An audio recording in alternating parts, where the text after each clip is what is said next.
Comes in a short glass. Yeah. Comes in a short glass. And literally, it's filled like 70 to 90% with whatever alcohol that you chose. Yeah. And they give you your mixer on the side. So literally, like the whole cup is pretty much just that alcohol. Oh, wow. So like if you order Jack and Coke, you get like a whole can of Coke on the side. Yeah. And your cup is. Yeah. So it's Full notorious for like getting people real fucked up. Yeah. And so I was like, yeah, totally plausible that the police chief or the police superintendent went to Ceres, drank for 2 hours, and then got a DUI. And they would take me to school. Had no idea. There's definitely functioning drug addicts, right. and like you know, if we make those things legal and safe, then it makes it more likely for those people to get help. If what you want to do is implement an agenda that you feel is best for the people, that's not going to happen by just taking one pawn off the board. Yeah, you have you're to right. change the game. If Mike Pence is president, it's not going to change anything. Or You're whoever right. else comes next is what I'm saying. That means getting rid of all private insurance. They're like, well, wait a second. I'm not sure I like that. I like my private insurance, even though most people who say they like their private insurance haven't had health emergencies and had to pay for that shit. Okay, so I want to do this thing. I'm trying to make an effort to do this thing because I think it's the right thing to do. Okay. So I want you to think of one good thing that Trump has done.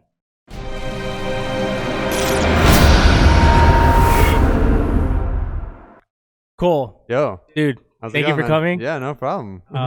So everyone out there, Kohl, it's funny that you're coming and doing this episode right after I tape with Jamila. Yeah. So it's the better half over here. Yeah. So I don't know about that. Maybe the worst half second, but definitely a half. yeah, a half. That's a right. half, yeah.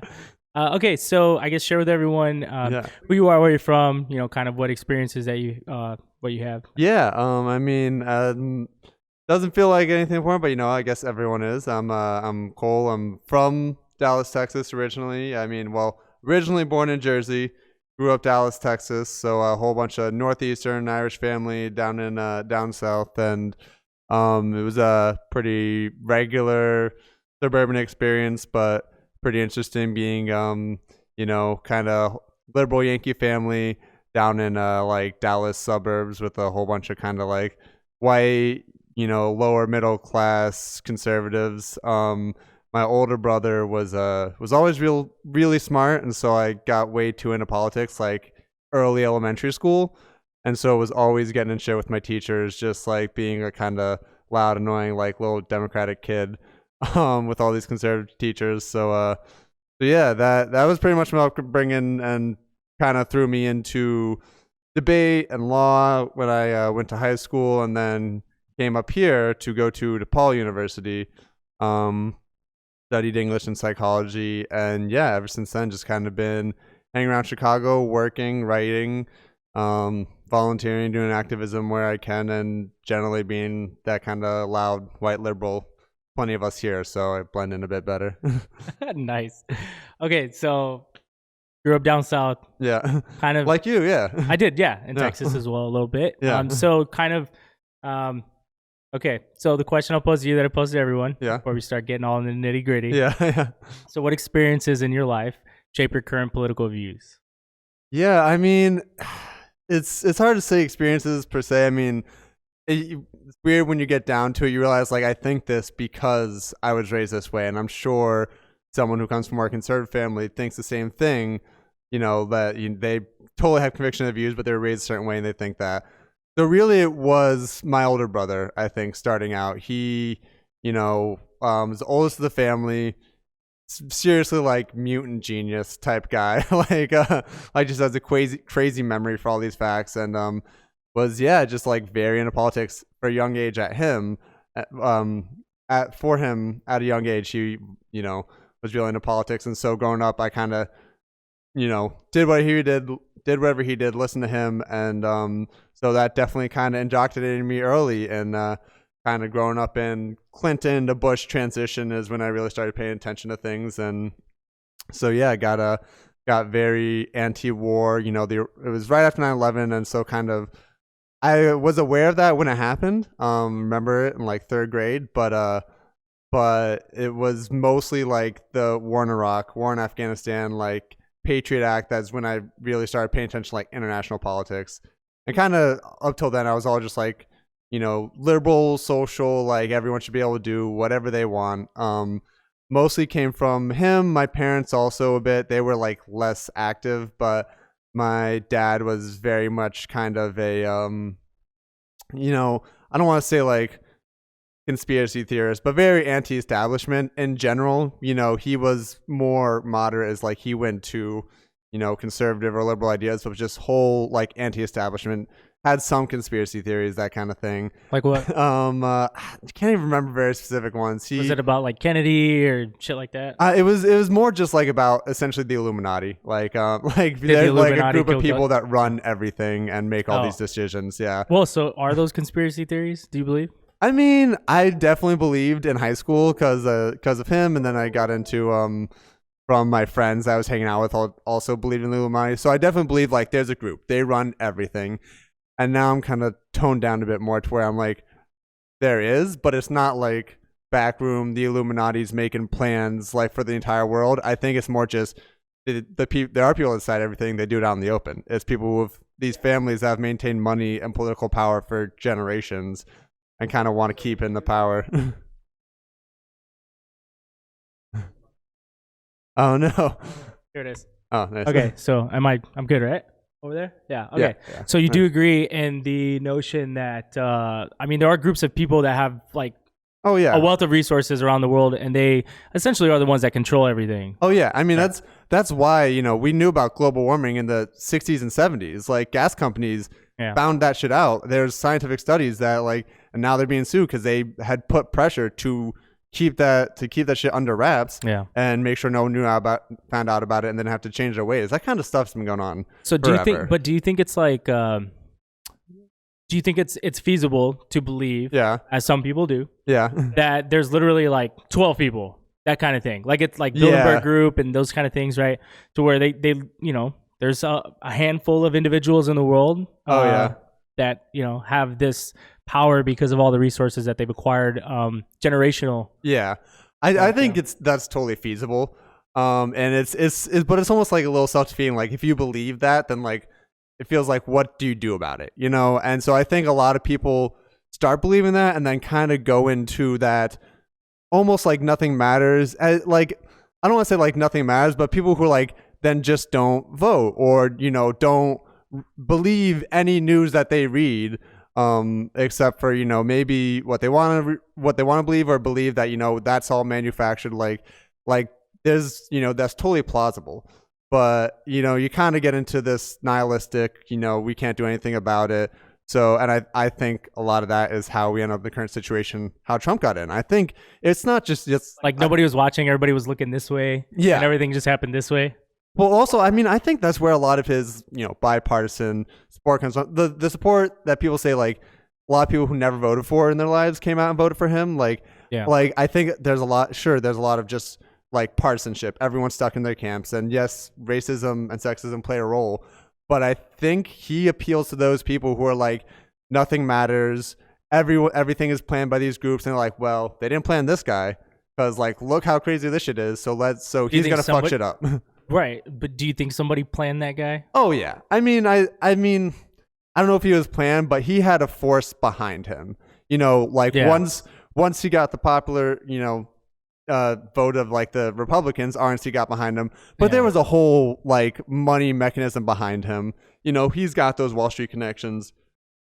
He had like TV connections, like people who were his producers were in his campaign. He definitely like had that kind of powerful force behind him.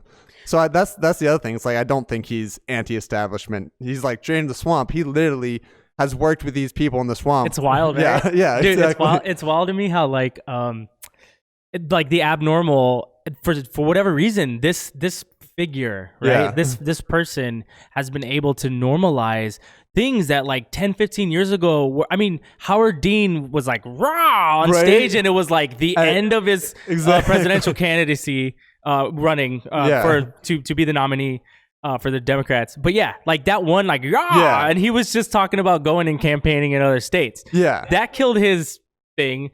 And this guy, like, he is just doing whatever he wants. He's going on amphetamine fueled rants. To be quite honest, okay, well, I I saw the Reddit post. I Yeah, saw that. yeah. I put a It's not picture. proof, but like, listen to the dude talk. I believe it. I believe it. I mean, I believe that it's. I mean, to me, it's totally plausible that yeah. he takes pseudoephedrine every day or Right. something. To, even. But like, that's the thing. Like stimulants in general, right? Yeah. I mean, I get it, and that's. I mean, people love stimulants, man. I've been watching. Oh, yeah. I've been watching these border shows. Yeah. So like, if you go on YouTube, you can find like whole series of customs and border patrol shows, like from Australia and the UK, like Great Britain. Yeah. And it's so funny because it's all about cocaine. Yeah. Like literally, it's always tobacco or cocaine, right? And tobacco is it's a stimulant as well. Yeah. Right. The nicotine that's in it. And it just like I'm watching this and I'm just like people are swallowing like 70 pellets full of yay. Yeah. And it's just like, damn, because people just want to like be stimulated. Like the demand for it's there, right? So people are willing to take that risk. So anyways, coffee and caffeine are the most widely used drugs in the world. Oh, yeah, so why wouldn't the president also like get on some shit? Yeah. And I mean, I'm sure he's not the first one. That's the thing. Like you said, like it's making the abnormal normal. Like I'm sure there are presidents that have done this shit before that have been on drugs in office, but like it's not hiding it, Okay, I'm not saying that this guy is Hitler. Okay, but I'm just saying because this conversation reminded me. Some people say like Hitler was on amphetamines, right? Yeah. That he was apparently doing like had a little blow on him all the time, but I mean I had a little blow on him. Yeah. Right? So did Thomas Jefferson, to be quite honest. Well, a lot of people did. Yeah, because when it wasn't illegal or even like classified for so long, it was kind of a normal thing. It was like Coca-Cola, tobacco. Original formula of Coca-Cola literally had it's coca. Yeah. It's cocaine. So and I know a lot of like people in Latin America who live in the areas where these grow naturally. I mean, for thousands of years, they've been chewing them as a preferred stimulant to coffee or even tea. Yeah. So I don't know. I mean, it is. We could get into whole like all drugs should be legal, which they should for justice reasons. But I'm still like not pro stimulant or anything. I mean, coffee, yes, I'm pro some stimulants. You do like coffee. You drink a lot of coffee. Yeah, I drink a shit ton of coffee. But all the free drips. Yeah, exactly. Got it. Okay, so Yang actually came out. Let's stay on the drug topic. Oh yeah. Yang actually came out and said that he wanted to legalize heroin. And that was his response to the opioid epidemic. But he only mentioned marijuana and heroin. Interesting. So nothing else. So how do you feel about that? I mean, I do think, honestly, like having some form of decriminalization for all drugs is the best solution because criminalizing drugs doesn't help. One, that fuels an entire like cartel industry that's fueling violence in South America, and that does bleed into the U.S. Like honestly, the American demand for illegal drugs fuels the entire cartel, fuels like a war against citizenry, like in Mexico, in Colombia, in all these South American countries.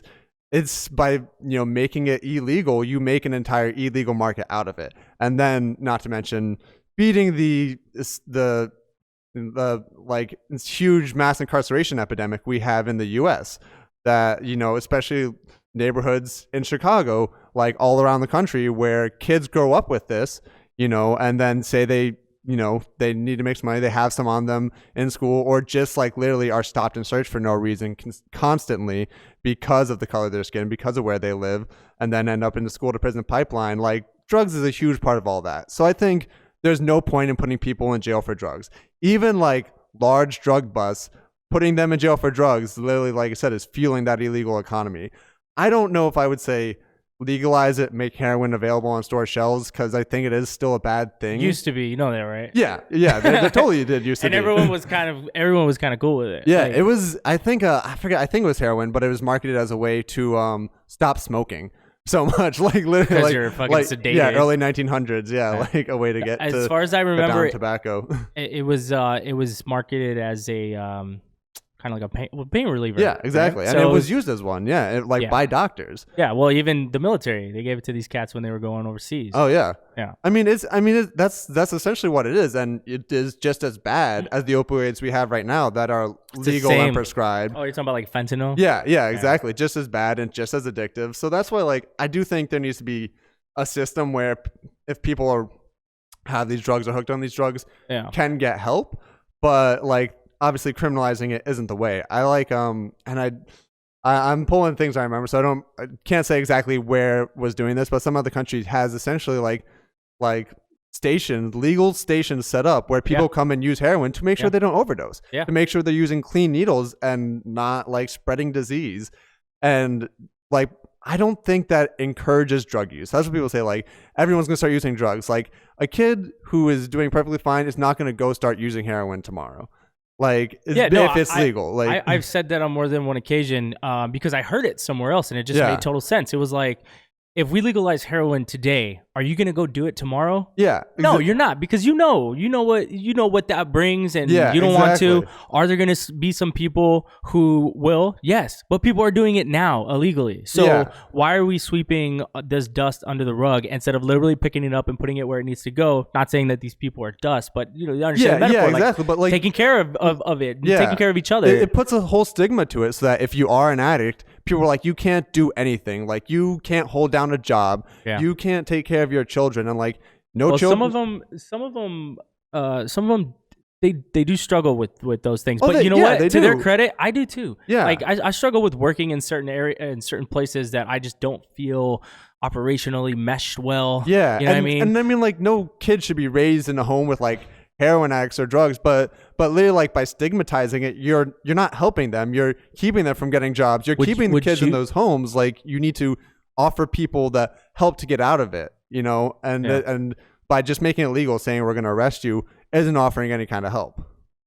Yeah, no, it definitely doesn't. It treats it as a punitive issue as opposed to a mental health issue. Yeah, and I think it also, like, I don't know, I do think for kids, it's almost like when something's illegal, like, how people say when in countries where there's no drinking age, there's way less binge drinking. Yeah. Once people turn 21, I don't know if you did. I definitely drank when I was a kid in high school because it was like, grew up in Texas, bro. Yeah, exactly. No one cared. It was fun. It was kind of a cool thing to do.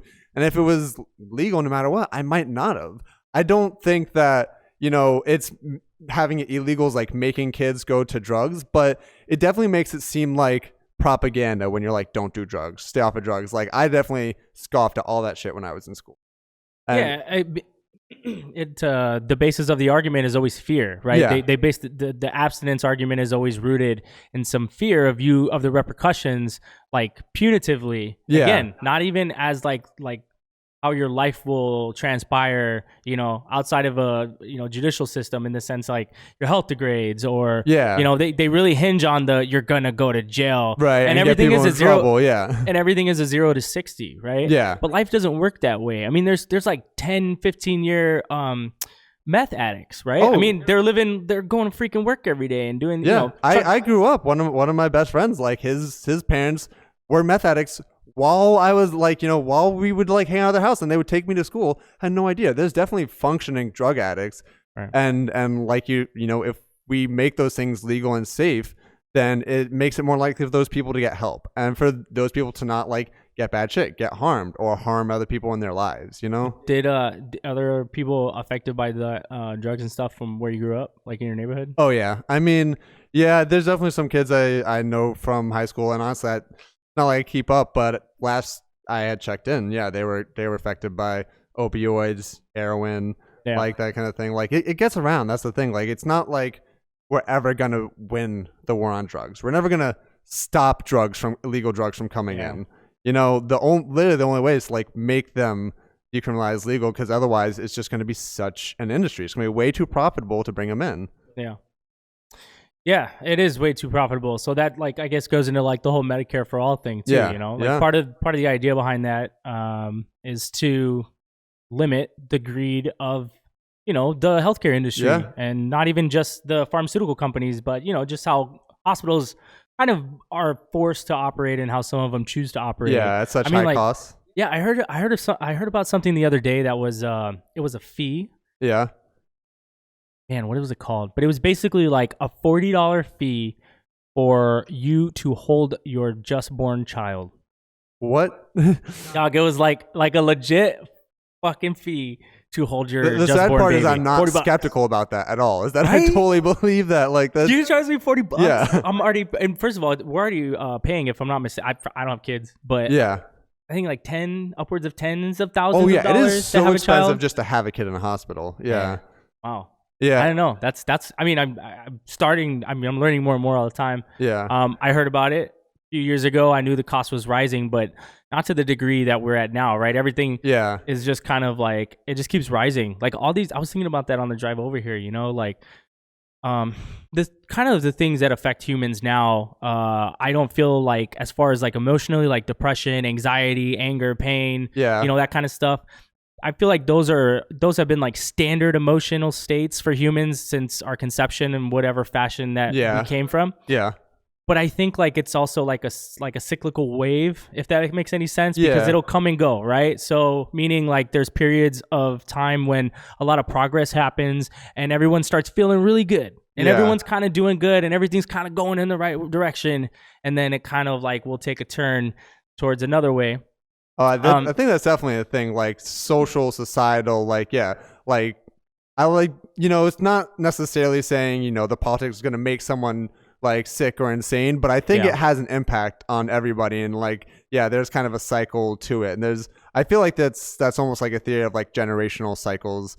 I've read kind of each generation fits into a certain mold that way of like their mental state essentially. Yeah, and I feel like especially because technology just increasingly not only becomes ingrained in our lives, but just becomes humanity, right? Yeah. Even I was thinking about it earlier today, like how much things could change, right? So for instance, if I'm a quadriplegic, right? How do I say this? I was laying down today. Yeah. When I was getting I got acupuncture today. Oh, nice. And I was laying down and I was thinking, man, I wish I could play Call of Duty on my phone with my mind, right? Yeah.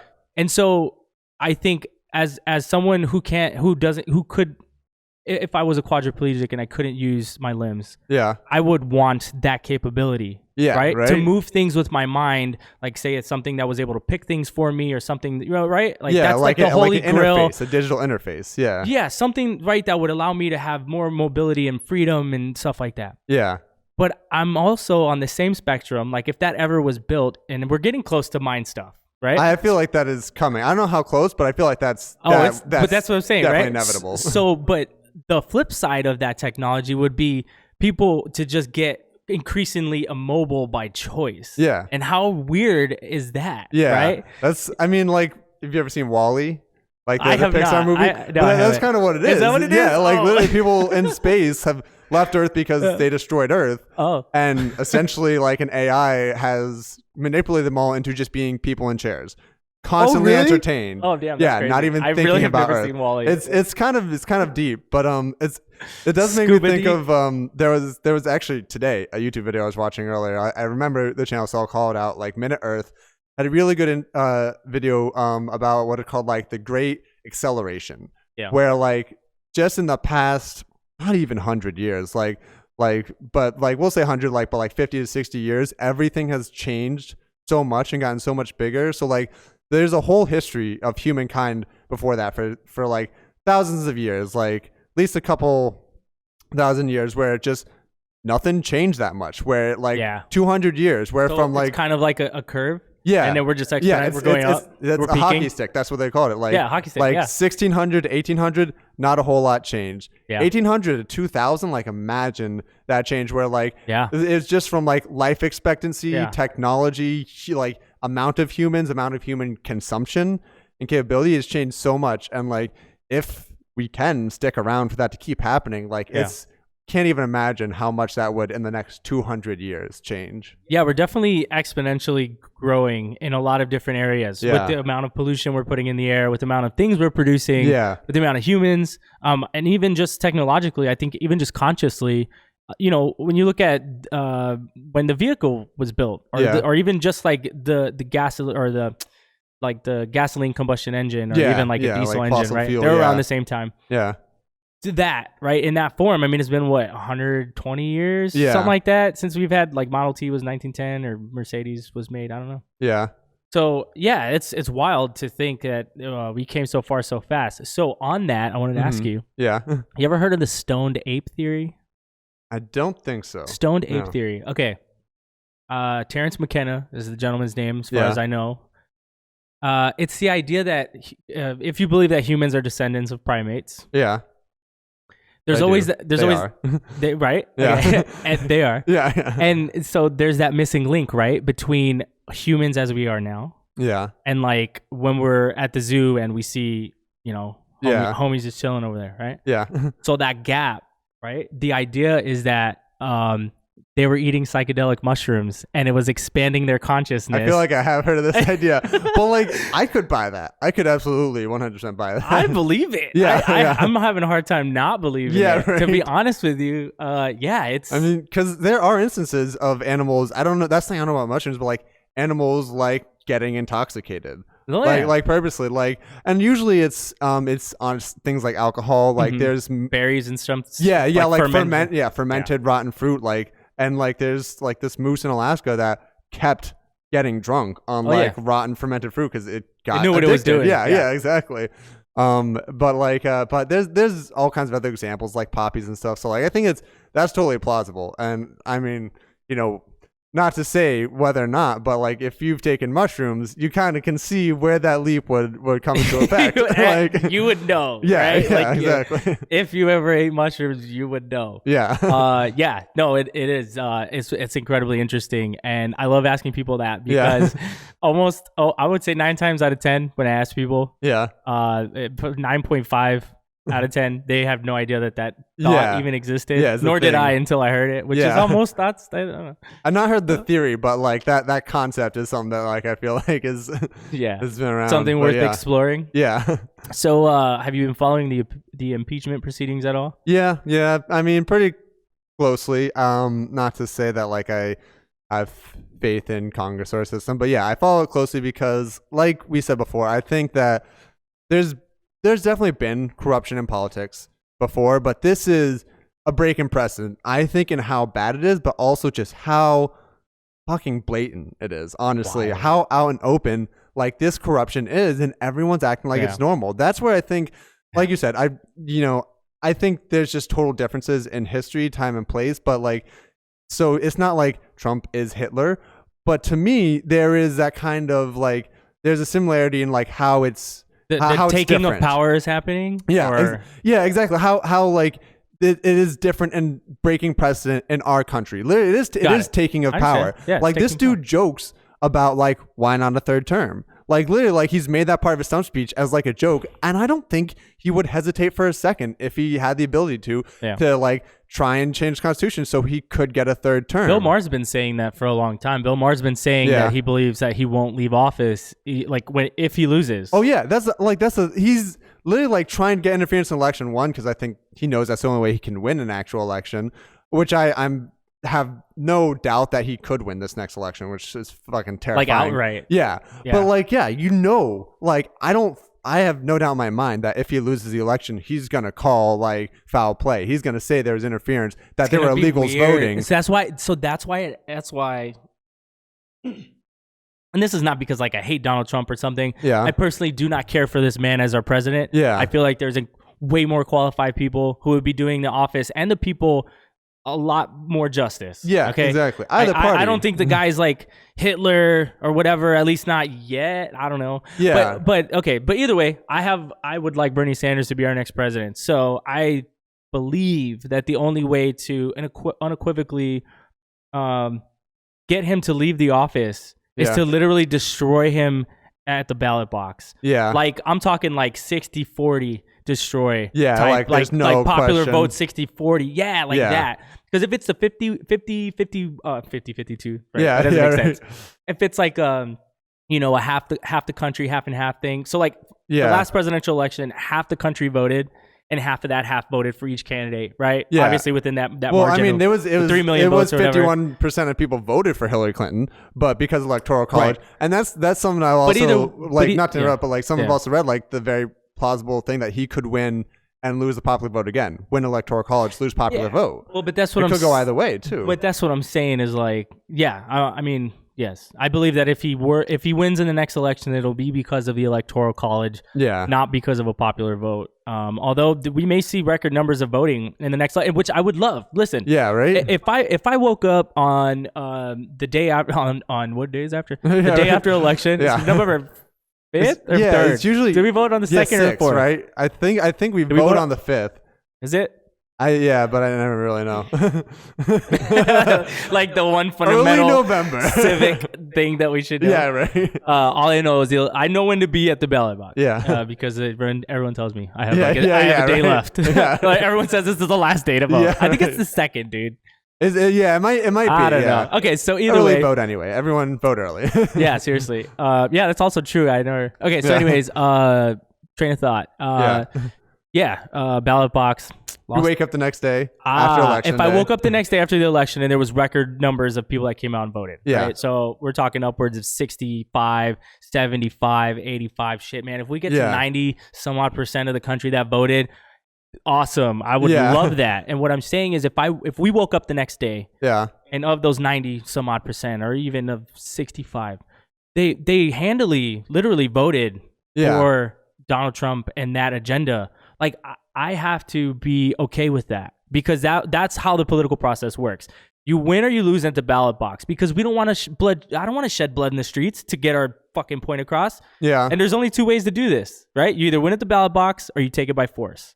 No one's gonna cede power or impeach the motherfucker, which he's done impeachable offenses. But we'll get back to that. But just even winning an election, even if you impeach him, that doesn't. If what you want to do is implement an agenda that you feel is best for the people, that's not going to happen by just taking one pawn off the board. Yeah, you have to change the game. If Mike Pence is president, it's not going to change anything. Or whoever else comes next is what I'm saying. As whoever else comes next. The thing that I'm seeing now is that Republicans have been like waiting for this for so long because everything that they're being exposed for now with their ideology and just how they look at the world, as far as like case in point, evangelicals, right? Evangelicals and Republicans synonymous. It's almost like every Republican is an evangelical and every like something similar, right? As very non-religious as some of the shit these Republicans do is. Exactly. Well, it's not even non-religious. It's like anti-Christian. You know, the things that they're advocating. Just like pure greed. Like and not even just greed. Just everything. But so what I'm saying is, I think they were always kind of waiting for someone like Donald Trump to say all the things and to do all these things. And they just outright support this person. Yeah, to do it out in the open. Yeah. So, I think if you want to change that thought process and you want to change who controls the ship, if you will, you got to vote. You got to do it at the ballot box. We're not going to do it by force. And we're not going to do it by just asking for it. I think that's the problem too with a lot of Democrats is their problem is they're just asking and they're not taking. You have to take it. You want it? Take it. And that's, like Nancy Pelosi, like she wouldn't impeach him unless there was majority of support, not just among Democrats in the country. And like Democrats are so afraid to support something that doesn't have majority support. But like, look at the shit that Republicans are doing. Like literally like child separation, like getting rid of asylum. Like no one fucking supports that. Like people will say like, oh, they don't care that Trump does it. But if you pull it, no one supports it. But they're just doing it because they have the power. I think so. There's varying numbers on this, but I've heard when you ask people about go back to Medicaid, universal Medicaid, universal health care. So there's some people like Bernie Sanders' campaign will say that majority of Americans support it, and majority of Americans will support universal health care, everyone getting health care. But if you ask them in a different way, like Medicare for all, and that means getting rid of private insurance, maybe majority of people don't support it. And so it's even if... But do you think that that's because of it's an educational problem? Because you're essentially saying the same thing, right? Is that what you're saying? Yeah, It's just how you say it, right? Yeah, exactly. So whose fault is that? Is that the recipient of the message, or is it the messenger, or is it both? I think it's both. I think it is I think it is an educational problem, but it's also... Honestly, I think it's just when... Just basically how it sounds. Like when someone asks a question, and they're like, oh yeah, that sounds great. And but... In reality, even if they're well educated, maybe they haven't thought it out, that means getting rid of all private insurance. They're like, well, wait a second. I'm not sure I like that. I like my private insurance, even though most people who say they like their private insurance haven't had health emergencies and had to pay for that shit. So I think, and I think that's I wish Bernie Sanders wouldn't have said that.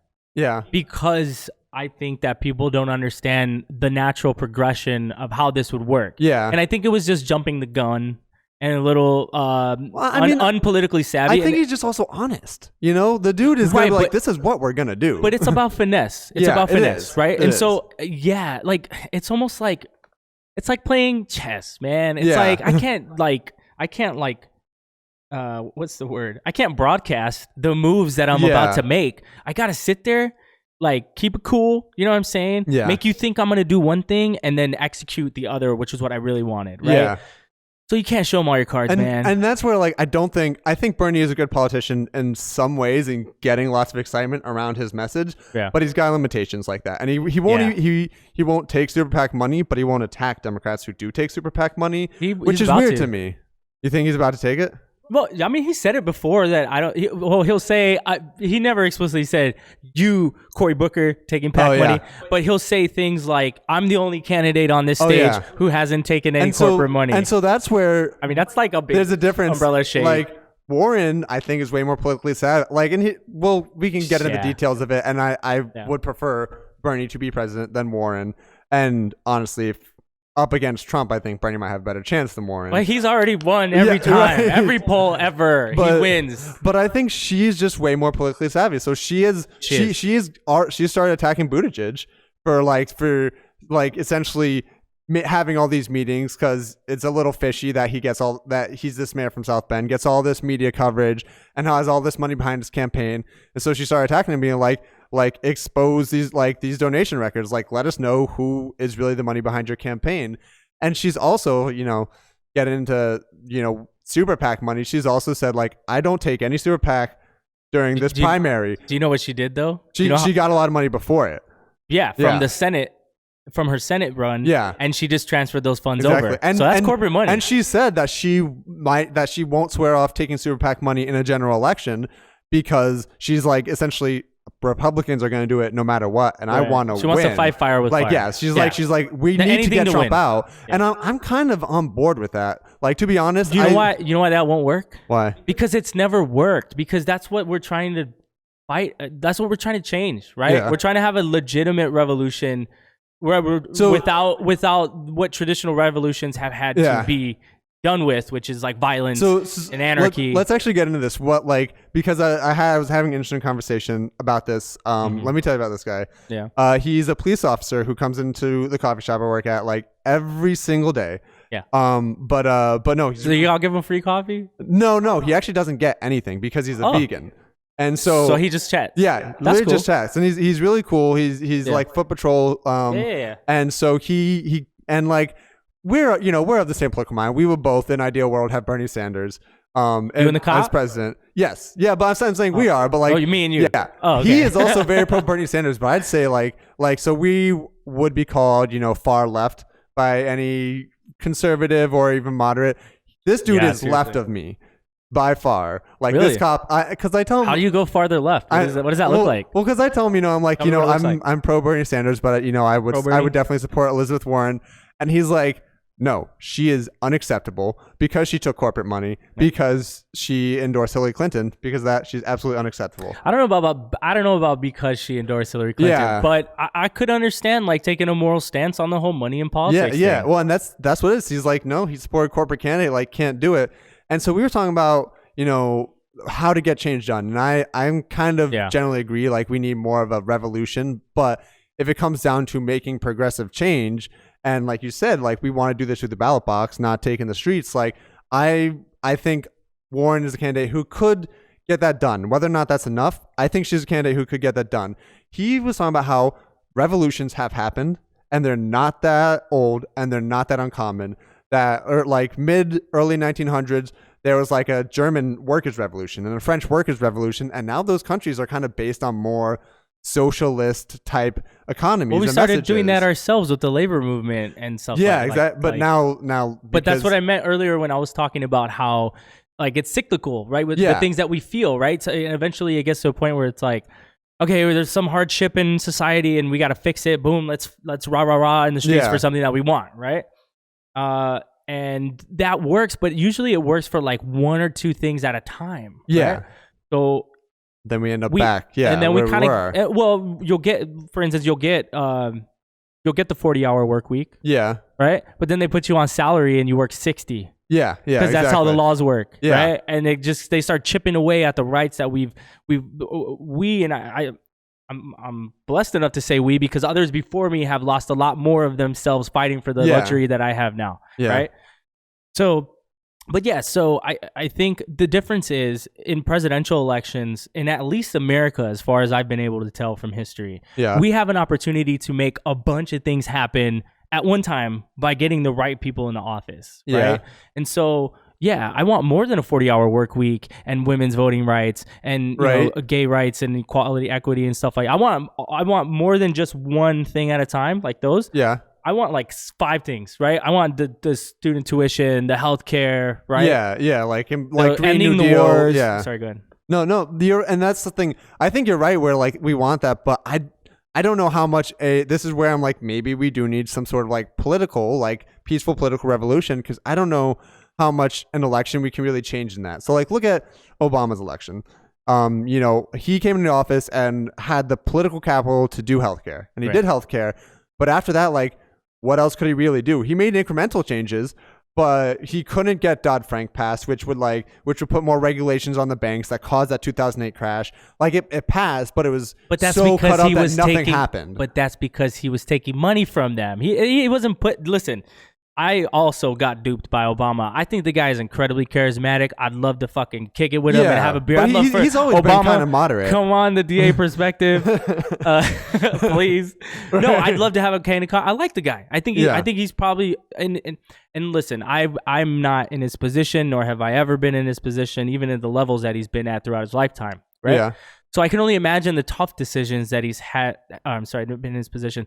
I can only imagine the tough decisions that he's had to make, right? And at the end of the day, his own personal bodily safety and integrity and that of his family was always at stake.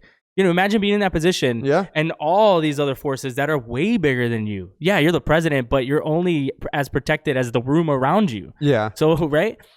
He was put in office by corporate money, right? Yeah. And money of the people. Yeah, but you're right, by corporate money. So the thing is, you know, I got duped. I thought he was the Messiah too, Doug. Like, but you're right. I think we all thought that because like first black president, but like, I thought it wasn't about his skin color. Yeah, but also after 8 years of Bush, you know, we're like a Democrat, like let's change some stuff. But he always was kind of a moderate. You know, yeah. When you really look at it, he was never super liberal, bro. He was bombing people in Yemen. If anything, what he did was he shifted from humans to drones. Yeah, but we still kept bombing motherfuckers, man. Still. And he didn't even address mass incarceration until the very end of his presidency, which is mind-boggling. And he deported the most people. Yeah, exactly. Like, straight up. Which you know, again, people. I forget what it's called when you just kind of glamorize the past instead of looking at it like legitimately. Yeah, like through rose-colored lens. Like you make it look a little sweeter. Yeah. So don't get me wrong. Again, Obama, I appreciated Obama, and actually I was proud to be in the military serving under his command. Yeah. Like I fucked with it. It was cool. Yeah. No. So, but that's what I mean by we can't take corporate money and get that person elected. We're gonna end up in the same position. Yeah. All right. So it has to be totally from you and me and everyone on the street giving money to the candidate that, you know, that wins. So here's the thing though, like I wonder like how is that possible? Because also I need this change to happen yesterday.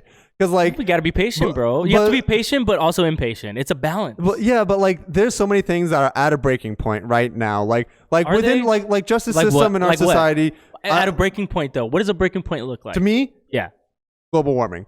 Right now, like we are behind to where if we aren't making like drastic steps that probably will have negative impacts on the economy and people, we're not going to be able to be on this earth for another couple centuries. So I agree with that. I think we need someone who like, I can't have a bunch of failed political Bernie Sanders. Sorry, I'm just saying like we like if Warren will kind of keep political status quo, but get this global warming shit done, then I would take it, you know? But yeah. So. Yeah, no, I hear you. I'm with you. But here's the thing. And you describe yourself as the liberal, or what did you say? Yeah. So this is the thing that I think where liberals lose a lot of people with their argument. Yeah. Because they're always fucking screaming like there's a fire. And don't get me wrong, there probably is a fire. There is a fire. For a lot of things, there's a lot of fires, right?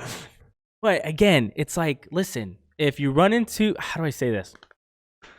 You need the other side and other sides to work with you, right? For what you're saying, you're as much trying to get their help because you're telling them what's going on, as much as you need to be on the other side and understand that people don't like to be told anything. Yeah. But people do like to learn. People do like to be conversed and taught. So for me, it's like I feel like if we instead of from like 0 to 100. It was like maybe 0 to like 78. Yeah. Right? I feel like we could actually get a little bit closer to like sitting down, having the right conversations. But it's always just like people yelling at each other. And like, because one side wants this progressive change, and it's probably what we need for most things. But they're like, fuck you. We want it, blah, blah. And it's like, that's not going to work, But man. if you're saying we need the other side, you think that Bernie wins the other side more than Warren? Like if you say we need the other side, then you get the more traditional centrist candidate, right? No. If you look at Bernie Sanders' legitimate history in Congress, dude, he bipartisan as fuck. Seriously, he's one of the few people throughout his whole time there that has been able to work with anyone. Yeah, he's been an independent the entire time. Yeah, because he's non-democratic. Yeah. And it's not even just because he's Democratic, but like that's that's how he operates. He doesn't have a side. Like he literally is like, yo, let's get stuff done. Things for the veterans. You know what I'm saying? Like he just works with whoever. So I think that I kind of agree that I think he might have a good chance at winning, but I want to call it bipartisan. I don't think he, works with Republicans, works with people of necessarily opposite views. I think he appeals to those like non-voter, anti-establishment people who went for Trump that like are maybe Republicans, but not necessarily identify the fringe people. Like, I think because he's got that kind of populist revolution, and I'm not a knock on him or these people because they kind of know where it's at. They just got sold a really bad bag by Trump because, really bad bag. which is honestly, I'm not gonna say they're stupid, but how can you think that he's gonna drain the swamp? But they were like, yes, get like corporations and money out of politics, change this like establishment party rule. So you're right. I think we need that, but I don't know that most people voted for him to drain the swamp. I think it was definitely part of the narrative that got him elected. But I think most people, because our government has never shared its resources with us. Our government has always been run by people that run corporations or work in the upper echelons of corporations, right? Yeah. And so the government has never, and the thing that I'm trying to say, when it talks to like Bernie Sanders and his appeal to the masses is because I think he talks to people that feel that way. Where they feel, and I think that has no red or blue. I think that's purple across the entire nation. Everyone feels like the government has never taken care of them in the way that they've helped to take care of the government around them. Yeah. Streets are fucked up. You know what I mean? Transportation systems are inadequate or unserviceable. Education system is crumbling. We pay way too much for healthcare, and at the same time, we're just being bled dry for every little thing. Red light cameras and all this crap like that. Yeah. And so everyone's just like ready to just and so Trump came out and he seized on people who felt that way because because he could have honestly, dude, Trump I believe could have been the Democratic nominee on the flip side and did the same exact thing but with a different agenda. Yeah, exactly. It was like a formula. If he blamed it on corporations instead of like immigrants and globalization, dude, swear. Yeah. But yeah, and like you're right, and that's what I mean. That's what I think. Like the Bernie Sanders appeals to those people. He's the independent Donald Trump. Yeah, I hate to say it, but I'm not going to say that because I think that I think you're right. I think that's the right assessment. Like the people Trump appealed to, bro. But he also like that takes a kind of necessary acceptance of racism and sexism that Trump like advertised that got him, like white nationalist vote and support. Like people who, and I'm not going to say necessarily believe in that, but people who are willing to accept that. And think of those people what you may, but they saw that and were willing to accept it with Trump. That we got to say that. That you're talking about like the racism and that they saw that he abided it, that he wouldn't say, that he wouldn't disavow, David Duke, that he was calling Mexicans, rapists and drug dealers. So, people voted for him knowing that. I listen, man. Okay. This is where, man, this is the gray area that I live. Okay. Yeah. I've listened to it 100 times. They're not sending their best. They're sending rapists or whatever. How you said it? Okay. Yeah. And one side, the red side will always argue, well, he never actually said Mexicans were rapists, right? And that's true. The literal words. But this is what he's always been masterful at. The dog whistle. It's like code. He speaks in code. Yeah. Okay. The thing is, there is no definitive. What do you use to decipher a code? Like whatever. Okay. There's no definitive that for Trump, right? It's just what we know, right? And so that's the hardest part. Is yes, he did not explicitly say Mexicans are rapists. He didn't. There's I can't find it. And if someone can find it, send it to me. But do I believe that that's what he was insinuating? Yeah. Fuck yeah. That's exactly what he was saying. That's what people say. He was that's what trying people to make mean when they say the dog people. whistle to racists. He's sitting there saying immigrants, illegal immigrants are the problem. He calls them illegals instead of and when they're really people seeking asylum. Well, when he spouts, just untruths, false shit, like illegals commit all this crime when they don't commit more crime than actual citizens when they do show up for their asylum hearings. And the problem is that most people won't admit that they do commit crime though, right? And so that's the thing. It's like you said, you did it right because you said to what degree. It's not a degree that's more than Americans that are already here, but at the same time, I could understand some people wanting the argument that, well, even if it is at the same rate of natural citizens, should we add more, even if it's not at a greater rate? You know what I mean? So I could understand that the need for border control and things like that. I can see but that. But I think the way that the argument is framed, it invokes hate and just disgust. Yeah. But that's how all these the bad populist leaders have always rose to power. They demonize something. Yeah. And exactly. Well, that's the thing. And honestly, I think it is an age-old, since slavery, kind of like racist classism, where yes, you're poor, but you're poor and white, and that means that you're better than this poor and brown person. And legitimately, that is whether or not people admit to being racist or feel racist or believe racist things in their heart, I think that is embedded in our American culture since the abolition of slavery. Because after the Civil War, the South became much more poor, and there were a lot of white people who were poor. And honestly, that's what I mean. These people who feel that they've given so much and the government gives nothing to them, and it's because the government takes advantage of the working class, because the government doesn't have the right social services to help these people. These people are victims of the government, but instead, it's easier to blame non-white poor people, because then you're at least above somebody. You're not the lowest rung. There's someone below you, and they're taking your job. They're taking these things from you. They're not even from this country. I had this conversation on the first episode with Javi. Yeah. Did anyone that you grew up with go off to work in the farms or the fields? Picking berries or not really so much, because we didn't live around so much rural area, but yeah. So what I was saying was that Mexicans from Mexico, that's who are doing these jobs and have been doing them for quite some time. Yeah. And so everyone forgets that that's how our raspberries are getting to us, or that's how our chicken is getting cut up before we buy it from the store. You know what I mean? So when you're saying the message was always to rural, poor, white communities, these people are coming and stealing your job. Yeah.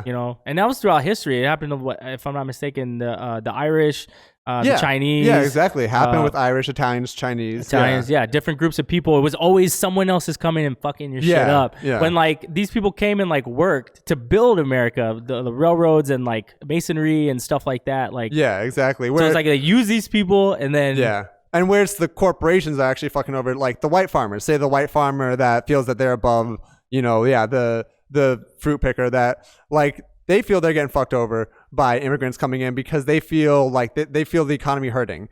But really, it's the corporations that are now putting all these white farmers on contracts, not paying them enough, not giving them rights, making sure they meet a certain quota, like literally taking their property, saying like you're renting all this property from us and we own it and we can take it anytime and this is going to take from your profits. It's all the corporations doing this. But as long as we can direct their attention to someone poor, someone that's easier to lock up and push out, then the idea is that they'll be distracted. And I think it works. That's how Trump got into office. So how do you help affect positive change? I mean, education, I think, is a big part of it. But like you said, no one likes to be told things. But I mean, just like when you look at the actual facts of what is happening, Kohl, how do you affect positive change? That's what I do. I try and educate. That's why I try and write about it. That's why, I believe in a strong education. And I feel like that's woefully insufficient. But I am kind of at a loss at what do we do other than that and vote and, give little bits of money where we can, even though we're going to be totally outspent by corporations. Have you been donating to a specific campaign? Yeah. Okay, cool. Yeah, I have. Well, I won't say who, but yes, I have, because I feel like that's important. It is money that wins elections, and until we can get corporate and dark money out of politics, we need to try and beat it. And also, I feel like these are useless things, but like personal actions where, like, say we don't believe in Amazon. If you don't buy from Amazon, don't pay Amazon Prime. It's a little thing, but the more that these honestly like liberal people who are privileged enough to not take advantage of these services try and do that to get the message across, like it may make a little impact. I was thinking about that when I was getting on the highway earlier, because it was, like the stoplights, the little stoplights on the ramp. Yeah, as you go on. So I was thinking to myself, because it's at Ogden, it's the Ogden entrance by D'Agostino. It's the worst one, right? That's terrible. Dude, I feel like I'm going to die every time. It's the worst one. Okay. So the reason why it's so bad is because of that light. I've gone through it a number of times, different times of the day. Yeah. I've deduced to the nth degree that it's because of that light, right? Yeah. And so the light is preventing people from the city to getting on the highway, and those lights are all around, right? Yeah. So in my mind, I feel like when they put it in place, I think the idea was to have the line like if you had a bag. Like a bag of saline solution. Yeah. And it had a bunch of like on-ramps. It had a bunch of on-ramps, right? Yeah. And that little thing that they use to meter the drips? Yeah. Okay. Yeah. So they're metering all the drips and it's all going into one line, right? Yeah. So it's like, is that the right answer? Because I don't know. Like if we just let all the drips free and everyone just got on naturally, would it work? Would it be worse? Yeah, it did as they wanted. I don't know. I feel like we just turn it off for like 3 weeks and just try to figure it out. Just see. Yeah. Yeah. So I don't know. That's one of those things that I think about a lot. I think about what is not being taken care of that I think should probably be taken care of a little bit better. Yeah. And I think for real in Chicago, one of the things is, man, the way traffic moves. Yeah. I think that like some of the lights, they're just not like the traffic studies haven't been updated in a few years, things like that. Oh yeah, I mean there's an intersection right by where I work that is literally like no stop sign, no light, and there's a park.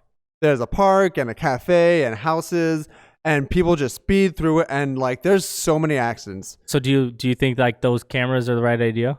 I think for the park. But just having. So here's the thing: we tried to conduct the ultimate, get a stop sign put in there because there's kids in the park. Literally, people have like crashed into the patio by our store, because it's so bad. And they're like, we can't put a stop sign there because there's a stop light at the next street. Like, why does that matter? Or get rid of that stoplight. It's pointless to have that stoplight there. Have one right here where it makes way more sense. Like, I don't know. It's just, like you said, that shit hasn't been updated or thought through in any kind of competent way. Wow. But like, yeah, I think you're right. Where like we need a full-on rethinking of these things where so much has changed. We can't just keep filling potholes in the city because it's too slow. They're going to break down more. We need like solar roads. I don't know. That's solar roads. Yeah. That's little pie in the sky. But we need to change this shit. Like we need flying systemic cars. Change. That would be great. But we do. Yeah, we really do. We need a complete overall. Like so, when you like trying to work out any kind of government services, I've dealt with these a lot. Like say you're trying to get Medicaid or Section 8 housing, like they want you to fax that shit in. Like there's no sort of online system for most of our government services. I would say I would probably, I don't know. I do a lot of government things online. Oh, yeah? I honestly, I'm actually impressed. I will say today, Yeah. I had a package that was going to be delivered yesterday by the post office. Yeah. And Amazon, it was from Amazon. Amazon sent me a thing and said, hey, they didn't deliver it. They're going to deliver tomorrow, whatever. Anyways, the Postal Service now has this. It's cool, man. Yeah. Okay, you call the Postal Service. They're like, yo, do you want us to visually track your tracking number? Because the tracking number is like, I don't know, 32 digits, right? Yeah. So I'm not going to type that in. Yeah. And I can't copy and paste it through the phone. But Yeah. yes, you can. Oh, Bro, yeah. do you know what it did? What? Dude, it sent me a text message, okay? When I open the text message, it goes to a browser. And the browser asks me if I want to be part of this like VR thing. What? Yeah, bro. You open it and it literally allows you to like paste it into the browser. And the phone is like, oh, okay, we got it. Good to go. Like it's talking to me as if like I'm sending it to a person over the phone. Yeah. It was tight. I'm not gonna lie. I was like, yo, that's dope. I know the post office isn't the government. But USPS is you're right. Like they're great. Like they have those little machines where you can send package, like where you can fill out all the information and it just prints out a label. Like, oh yeah. So there are some things, but like specifically necessary government services for poor people, like Social Security, welfare, like Jamil and I, like we've dealt with that. Like my mother had to deal with that for my little brothers. Like that shit is not updated at all. It's literally, I feel like it's made to be inconvenient to where you have to go down in person or you have to mail it and then you get this response that, you know, a week later, but it's time sensitive. You have 2 days to supply all these documents through physical mail, or you have to like fax it instead of being able to email, like scan and email anything. Yeah. Like seriously, like Section 8, Social Security, Medicaid, like no, that's fair. That's fair. Like newer things like the Obamacare, like there's a website set up, made it a whole lot easier. But a lot of these services just haven't been updated. And I feel like it's because the idea of them is to keep people from using them, keep people off of government services rather than like make it easier to help them. Well, how I would say though, if it's money that they want though, that part of that government portal works every time. You know what I mean? Yeah. Like if you owe the IRS money or City of Chicago parking tickets or whatever, that works. That payment process works every time. Yeah.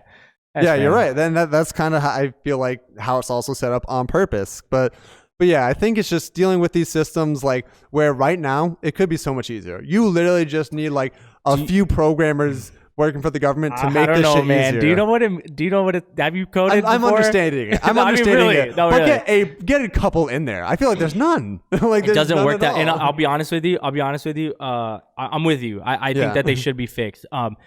But on the flip side, I have an understanding of how tech works and how coding works. And man, to literally like create, like that's why the Obamacare thing had such a problem. Like crash, to code a system, to literally build a system that would work for, I mean, you're talking millions of people and wherever it's like, if it's Social Security, it's everyone. I mean, we're talking 330 million people that when you flip it on, it's got to work. Yeah. Right? Man, that takes more than like 8 dudes in a room. Yeah. You know what I mean? Yeah. Or just 8 people in a room rather. Yeah. Yeah. It really does. You're right. But like also like, so that's the thing. If you see that like Obamacare website, like it works great now. Yeah. Like I would take a day of it crashing. I would take a year of, you know, paying a lot of coders to like work this shit out. It's more than a year, but man. Like, but even like it'd be better than what we have. It would actually make these systems work. I just feel like there's no incentive to make these systems work. Yeah, I'm with you. Yeah. I want them to work too, and I want them to get to where they got to go. Yeah. But that's all part of like electing the right people that are gonna put these things into place. Yeah, that's what I mean. Like the overhaul. Or we need the overhaul. Or you run for office. I mean, I've thought of it. I mean, why not? Right? You're educated. You're from, you know, a working person's town, right? Yeah. So you have like this duality in perspective that I feel like a lot of people they don't have or they forget, right? And you seem like you would not forget. Well, Derek, I wasn't going to do this on the DA perspective, but just gonna no. Are you ready for president? I know it's a little late for the Democratic primaries, and I'm not 35, but so what do you think about what do you think about Bloomberg getting in? Oh my God, that is ridiculous. That is the epitome of like buying your way into politics. That's whack. Yeah, that is whack. That is ridiculous. I mean, there's so much terrible shit I can say about Bloomberg. Like, but like I saw something today where he's like, you know, for all my life, no one's asked me a question about stop and frisk, but now that I'm running for president, like it's all anyone talks about. Literally, this dude like had to get a court order to stop and frisk, to stop doing stop and frisk in New York. Everyone was talking about that, and now he's like, "Oh, I'm sorry, vote for me anyway because I have money." It's fucking ridiculous. This is where like people are scared, and this is why I also have some faith in Elizabeth Warren. People are scared of both of them. People are scared of Bernie, and people are scared of Warren. That's why there's all this money behind Buttigieg, and that's why Bloomberg's getting in. Like, that's even why, like, I believe Hillary's talking now. Oh yeah, she's fucking running her mouth because everyone's scared of Bernie. Yeah, and they need even the rumors about Obama saying, "Oh, I'll say something if Bernie's the candidate." Yeah, exactly. But and to Obama's credit, I don't like when there's a, how do I say this? If it's like an IG thing. Yeah. Right. Anonymity for a whistleblower, fine. Right. Yeah. But I do have a problem with unnamed sources for things because it's an unnamed source. Like, how do I know you didn't just freaking make this up? To me, that's on the news organization. Like, if you can't name the source for something that is like a quote like that, then it's valueless. Then don't say it. Exactly. Don't say it. Don't say an unnamed source that Obama would get in if Bernie was gonna. I mean, like, and then other people are telling me this, and it's just like, you created this crap. But Hillary Clinton is legitimately, she was on Howard Stern, I think yesterday or something like that. Mm-hmm. And she said, Howard Stern. That's weird for Hillary to be on. Dude, it was all over the news because, it was the first time she's talked about anything. Yeah. And it was on Howard Stern. Because he's got a massive following. Yeah, he does. Yeah. He's a dope interviewer. That was another guy. My dad was very big on Howard Stern. I liked Howard Stern. So she said something along the lines of, I hope Bernie doesn't do it again to whoever the Democratic nominee is. What the fuck does that mean? Yeah, right. What does that mean? And that's why I'm like, where she's like, blame, like, there's lots of bullshit reasons that you lost Hillary. So but when she came out right afterwards and said part of it was Bernie, that's whack. That's stupid. Listen, you know what? Hey, you know what? Part of it was Bernie, but not in the way that you're saying it. Like, literally, part of it was because he was such a good candidate that people wanted to vote for him. Exactly. Not because he was like, you know what? I'm not going to be able to sleep tonight unless I fuck over Hillary's campaign. Yeah. No. And no actual Democrats or like anyone who would have voted for Hillary over Trump is like, because of Bernie, I'm voting for Trump. No one did that. Dude, that's like, I can't believe it's so yeah, I know. It's stupid. But like, I hate but that. So here's the thing. Like, do you think he actually has a chance? Because, like, talking about Bernie? Like, yeah, even if he wins the primary, people are saying like the party's not going to support Bernie Sanders in the primary. All right. Ready? I'm going to answer a question. All right. Yeah, go for it.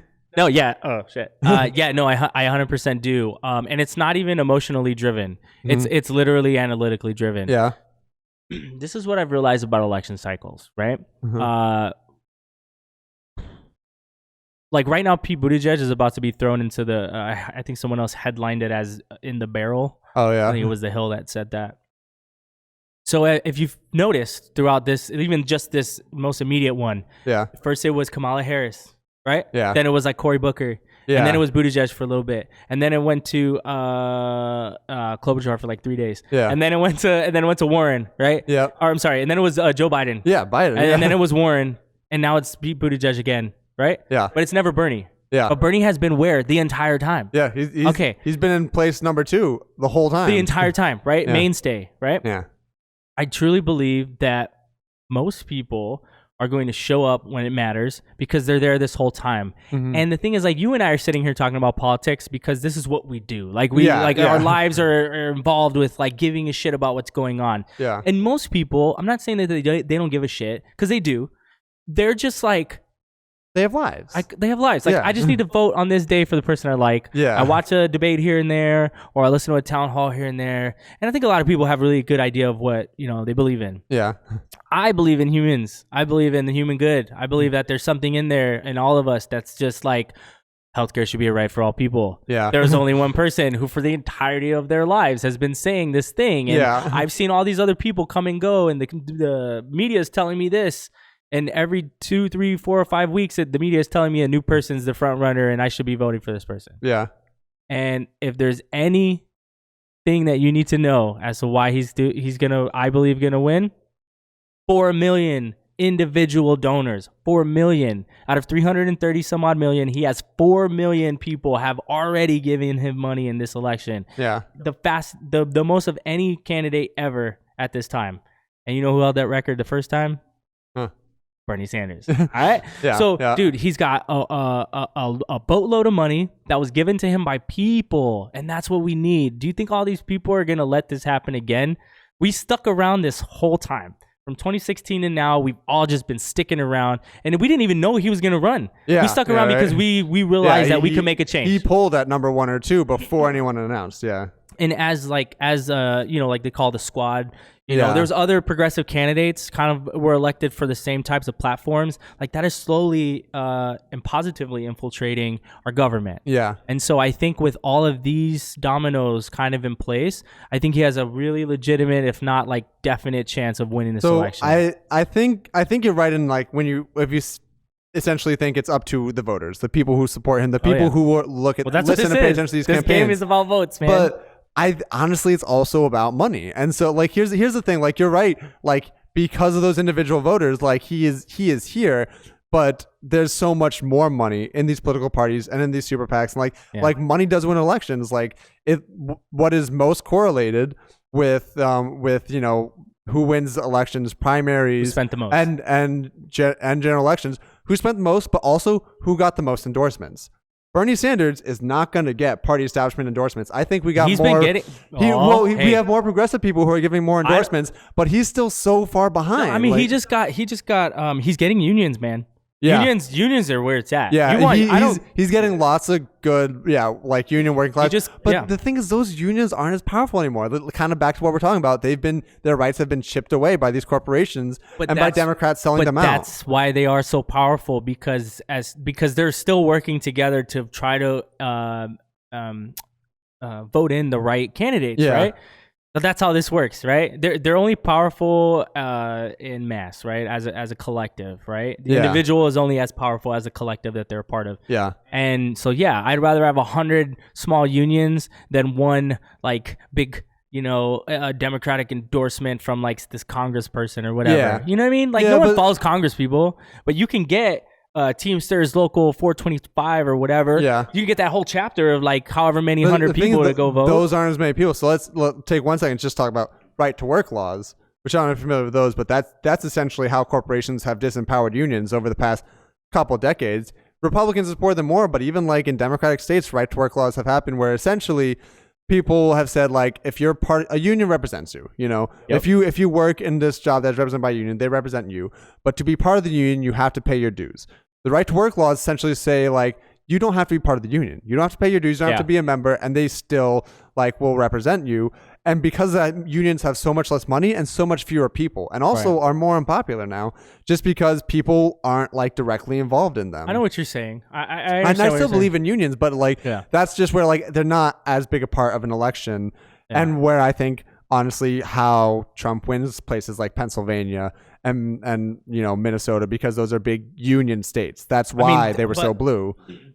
I mean, I don't think that those places have been as positively affected in the past 3 years as they're going to be led on to believe. Yeah. You know what I mean? And so I think at the end of the day, like, people aren't stupid, right? I get that we've... No, you're right. I agree. I agree. Here's but the like, thing, you man. think they're going to realize that they have not been positively affected? I think that as the free flow of information continues to go in the direction that it is, meaning the internet is a baby, dog. Yeah. Like, in humanity's existence, the internet is a child. And we have answers in our pockets now, and people have the ability to find truth, but also disinformation. Yeah, right. But we have the ability to do that now on levels that we've never been able to do. Yeah. So I used to be able to go like 1950. I used to be able to go in front of a podium and talk to a room full of people, and what they heard from me was like the gospel. Yeah. I could tell them anything.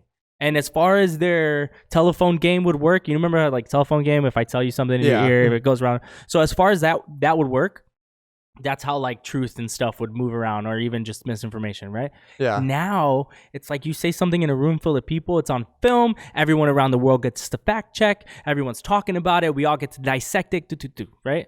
And I have faith in humanity that you may be able to pull the shade over our eyes for like a little while, right? But eventually everyone will wake up to like, hey man, you've been lying to me for 15 years. You know what I mean? I I would like to. I think you have a little more faith than me. And so here's kind of what I think. Like, I think that should be the case with the internet and how much access to information we have now.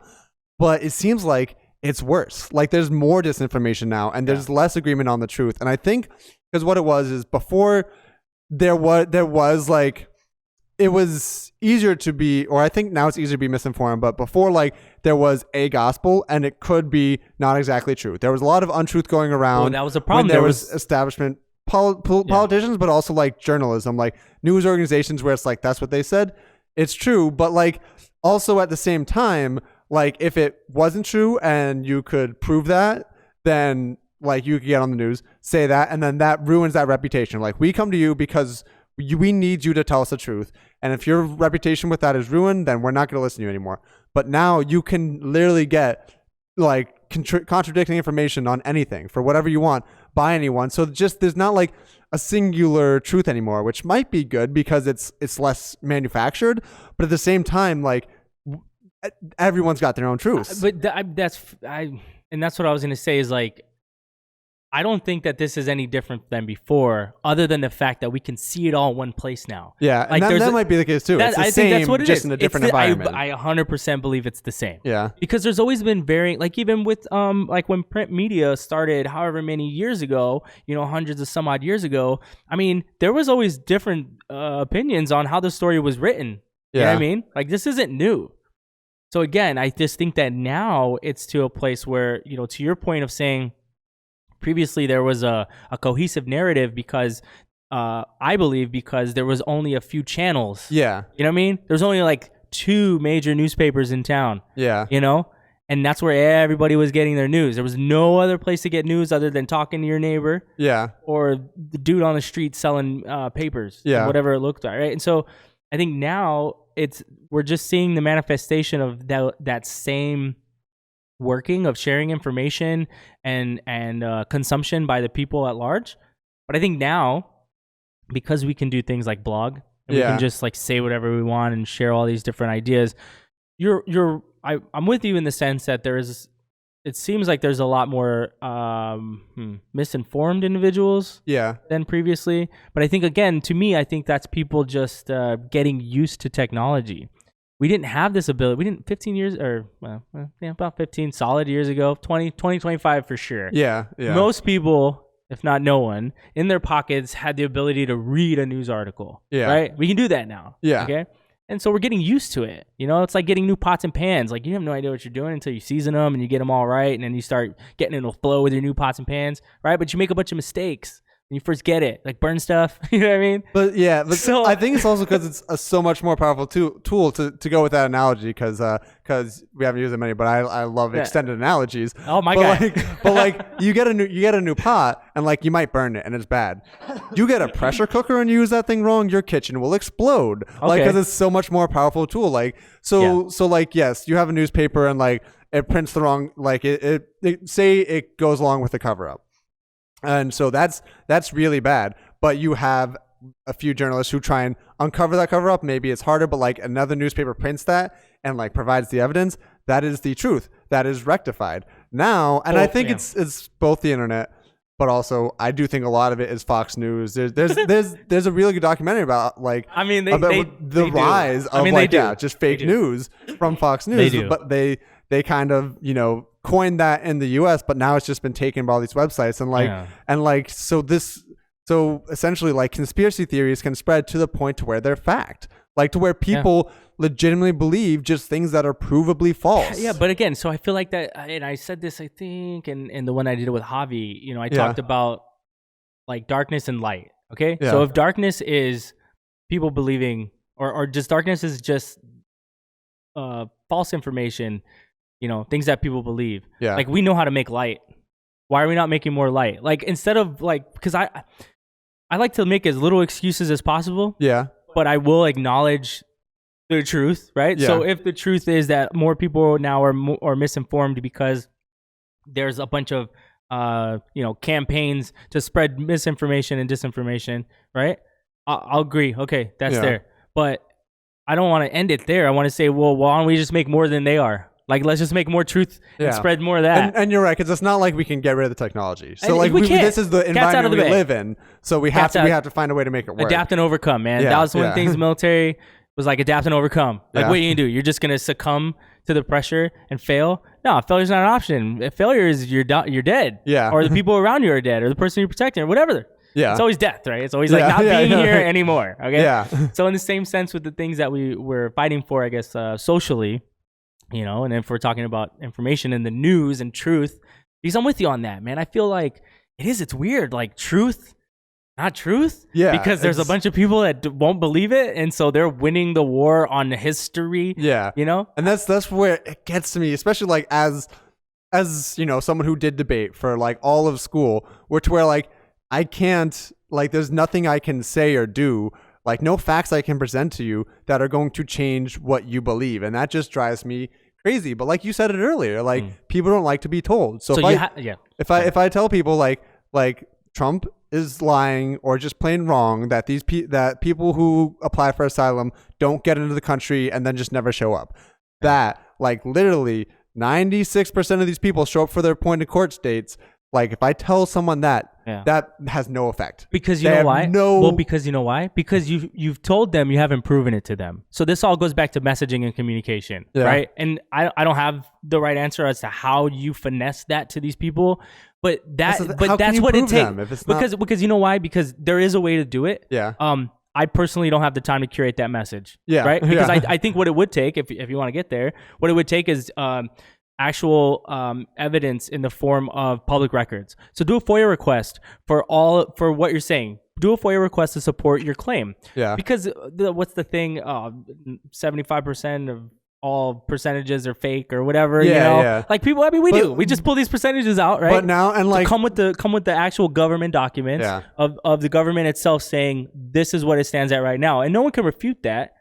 But they may still say they don't agree with it. So here's the thing. Like I think you're right that we kind of have to just like exhaust every avenue. Like present this evidence. Then if they don't have it, then present this evidence. You have to prove it. But don't just say it. But literally, like Trump and then therefore his followers believe it, says shit like, you know, the Fed is politically biased. That all these Fed like government institutions, in the statistics, the Fed is politically biased, and everyone's a little politically biased. But that just government institutions that present numbers are politically biased. So like they say the EPA is politically biased when they present studies that show like that prove climate change. Yeah, like that these actual studies with numbers, like all they have to say is they're biased. They don't like Trump. All these bureaucrats are against me. And followers will believe it. He's been doing that. Anytime any bad stat about him comes out or about his policy. Yeah, so yes. But I still think, I think it's like you gotta chip away, man. Yeah. I think you gotta chip away. Because like, I don't want to accept that like we just like fuck those people. Like I don't want to accept that. Right. And you know what I mean? Like I get that we don't agree with anything probably when we're having this conversation. But like I still love you. Like I still got love for you. Yeah, right. Like you're alive, I'm alive. Like we're from the same place. Like, at least practically, like we need to convince them. Like whether or not like no, but you come at it from a more empathetic point. But like you're right. I'm like I don't want to just get rid of people. That is wrong. That's incorrect. That's what Trump's doing. But like we can't, like we have to live with them. But like you're right, we have to live with each other. But like if you say like we gotta finesse it, is what I'm saying. You're right. We all have to live together. We have to live with each other. You have to live together. But if you say it like this, we want like make them see the light. That doesn't sound good. Like someone says like I'm gonna make you see the light. Yeah. It's like no, you're trying to convert me over here. Like, so that's why I just have conversations with people. Man. Right. I just talk to people like I'm trying to have like it's okay. Yeah. So like that's why like when I speak to people, like I'm trying to speak to your fucking soul, man. Yeah. I'm trying to talk to your spirit and your heart and the things that really truly govern the way you make decisions. You know, we emotionally make decisions, right? Yeah. There's no physical part. Like my finger doesn't tell itself to move, right? Like my brain is telling it. My brain and my heart and all these things, right? So it's like I feel like if I have a conversation with that part of you, I have a way better chance of like at least coming to a middle ground. Okay, so for instance, guns, right? Yeah. Do I believe that like anyone should be able to just run around with an assault rifle? No, I don't. Right. But I don't think that my argument is the winning one in the sense that, like, no. Right. But what I think the winning argument is, okay, you want to have, we're going to live in a country that allows people to buy weapons of war, assault rifles, deadly freaking things. Why don't they have to, like, take a test?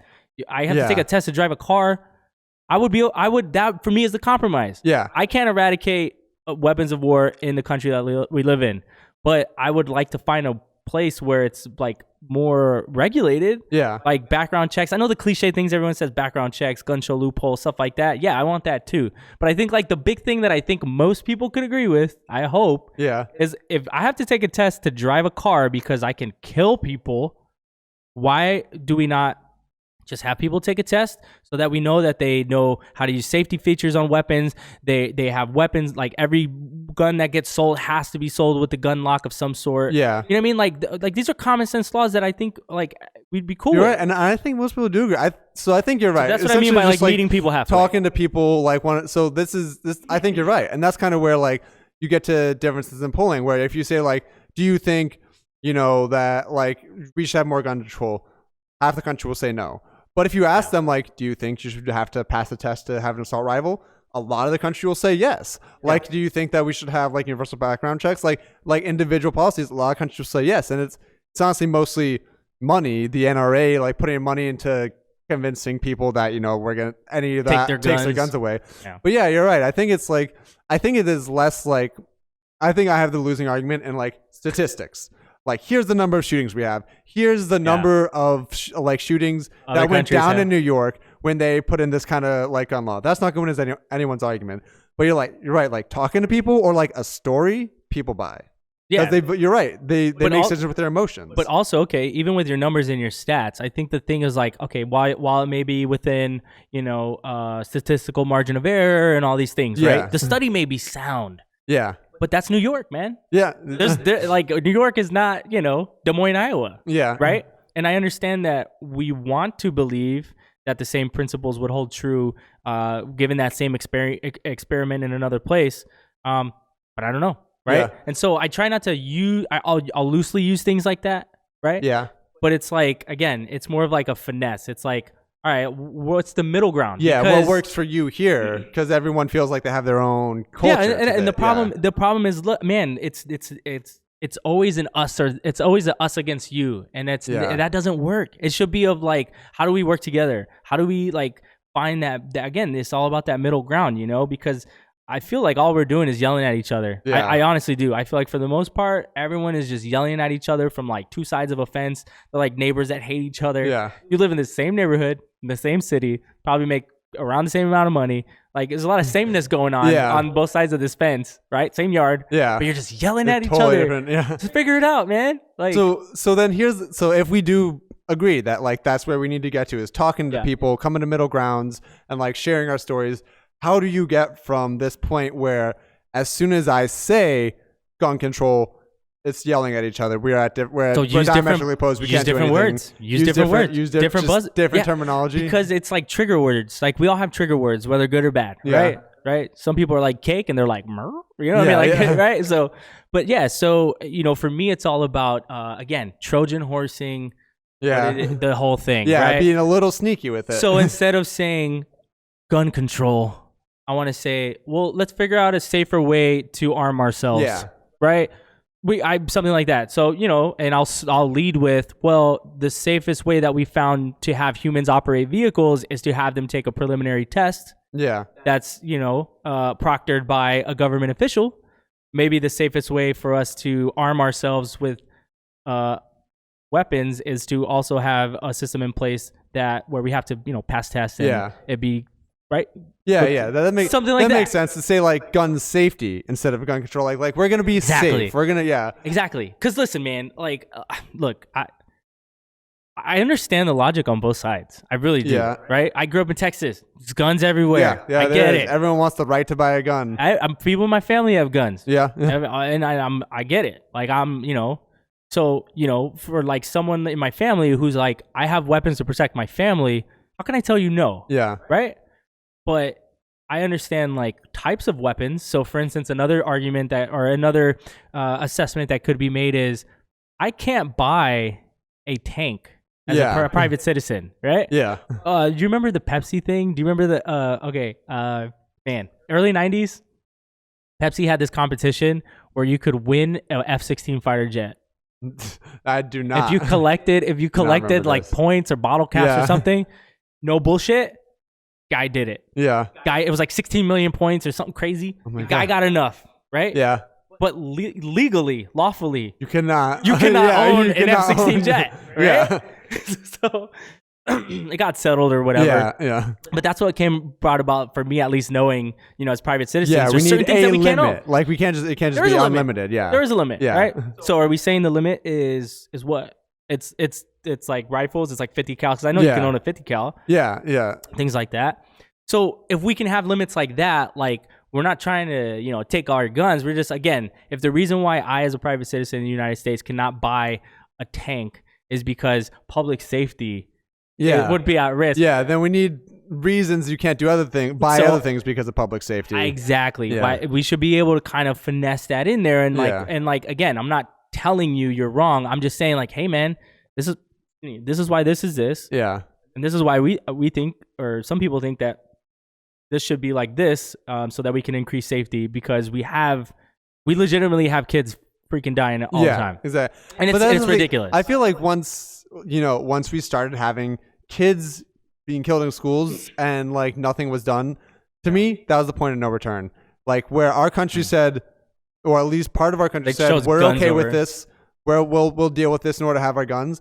At that point, I'm like, there's nothing we can say or do in order to convince those people. And to me, it's like, it's also, like you said, like everyone's in their camps. I think people have built a camp. People like the NRA built a culture around guns.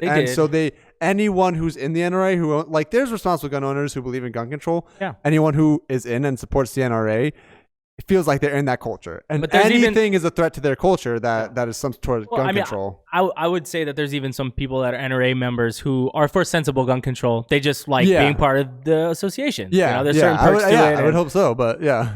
Did you see, speaking of guns, mm-hmm. Did you see that video of it was a robbery of some sort, jewelry or whatever, in the UPS truck? Yeah. Did you see the actual video though? Yeah, I watched that today. Bro, that made me feel like shit today. Yeah. Like really fucking shitty, man. That is, because that is in the middle of traffic. In the middle of traffic, man. Yeah. And they murked the driver. They were in the kill zone of the cops was civilians in their cars. They were hiding behind a car as the guy was shooting at them. Yeah. Like it was just all around. So like I want to get your perspective on this actually, because there's been kind of a lot of debate I've come at, and where I'm like, I'm not exactly pro police side in certain situations. Like I'm not against them either, but generally I think that as they use too much force and not trained properly to where it's really dangerous and and maybe abuse their authority, whatever. But there's kind of a debate going on where like they're blaming the police for the casualties in this situation. Okay. Because the police engaged in a shootout. Yes. And so the idea is like, if you just let those jewel robbers go, like don't chase them, do not shoot after them. Okay. Then you aren't in the middle of a shootout in traffic right now, and you don't have these innocent bystanders in danger and getting killed. You're close. So here's the thing: you don't let them go, but what you do is you follow them with a helicopter, and all 80,000 of those fucking cops that were already following him. Yeah. You let them go until the truck runs out of gas. Yeah. And they take off, or they bunker and hunker down. Yeah. Right. You could either have sent dogs. Right? Yeah. You could have had hostage negotiations. Yeah. And more than likely, again, if they would have just let them run through traffic, hopefully they wouldn't have crashed into anybody and hurt anybody. I know that is a possibility too. Yeah. Right?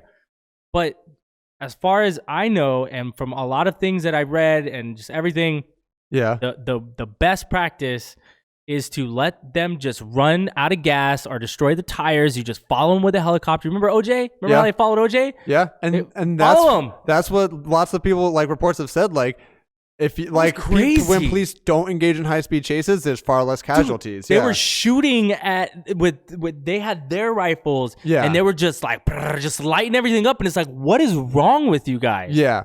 Like it was crazy. And like, listen, man, I know that you don't want to die, and I know that that person was shooting at you.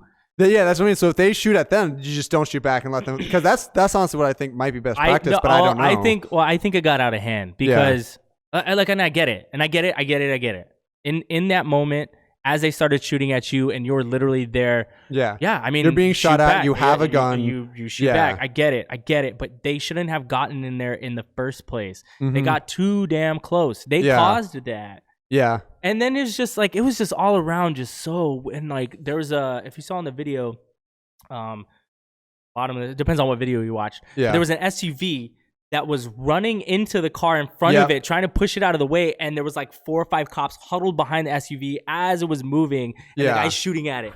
And the person's driving the damn, it's like, dude, it was surreal. It's wild. I hope that like something, so I hope that this is a spark, because I know like we want to say that every time a shooting happens and all this stuff, but I really think I don't think we've seen anything like this. Yeah, footage where it's like a war zone. Just how it was handled entirely. Just how it was handled entirely. Like, I don't think we've seen anything like, I've never seen anything like this. Yeah. I mean, I'm not saying it didn't exist, but damn, dude, it was wild. Yeah. And that's what like, I would hope it would be a spark. But like, maybe I'm just more pessimistic. I don't know. Like, I think no one's going to be like, police need to change their practices or their training and what they do, and we need to do something to make sure this doesn't happen. I don't know. Maybe people will say that. I just don't think like this is going to change the whole system we have of like police and guns and law enforcement. Like, I would like to, but that's the thing. Like, I feel like those things have to be top down. So speaking of, did you hear about the superintendent for Chicago? I don't think so. Wait, is it Eddie Johnson? Eddie Johnson, yeah. You didn't hear what Eddie happened? Johnson, yeah, I did. Yeah, he's stepping down, right? He got fired. Yeah. Oh shit. You know what happened? Some sort of corruption. Some sort of corruption. Yeah. So he lied to the mayor about basically he went and got drunk, started driving, got busted. He was with a mistress. That's the word on the streets. For sure, he got busted being drunk. Okay, I didn't read the details of the story, but I knew there was some word on the streets is he was having a great old time with someone that was part of his private security detail, also an officer. Yeah. And they were making out at a local place downtown. So as soon as I heard what place it was, I knew. I was like, oh shit, that's totally plausible. Have you ever been it's a place called Ceres? You ever been to Ceres? No. Okay, so they serve, so when you ask, like, I drink tequila and water. Yeah. Okay? Tequila and water with lime. So if I order a tequila and water, they bring you like I don't know, what's this cup called? Those short ones that they serve things on the rock. Yeah, whatever. Like, a little 8-ounce Comes in a short glass. Yeah. Comes in a short glass.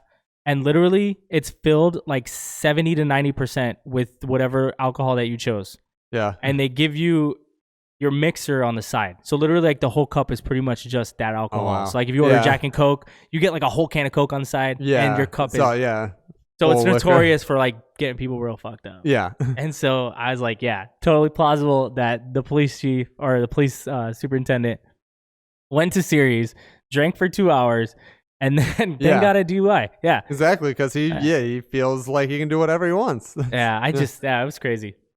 So anyway, hopefully some meaningful action comes out of that as well. Even here locally in Chicago. Yeah. I fuck with CPD, man. It's a hard job, dude. It is. So that's the thing. I don't want to sound like I'm against the police, because it is a hard job, and I think there are lots of good police, but like I don't think we can just keep saying it's a bad apple, because I feel like people say that's one bad apple, but they don't think of the full phrase is a bad apple ruins the batch. Like literally, like if you can have bad apples and this many, then all of the whole like order of police is kind of messed up.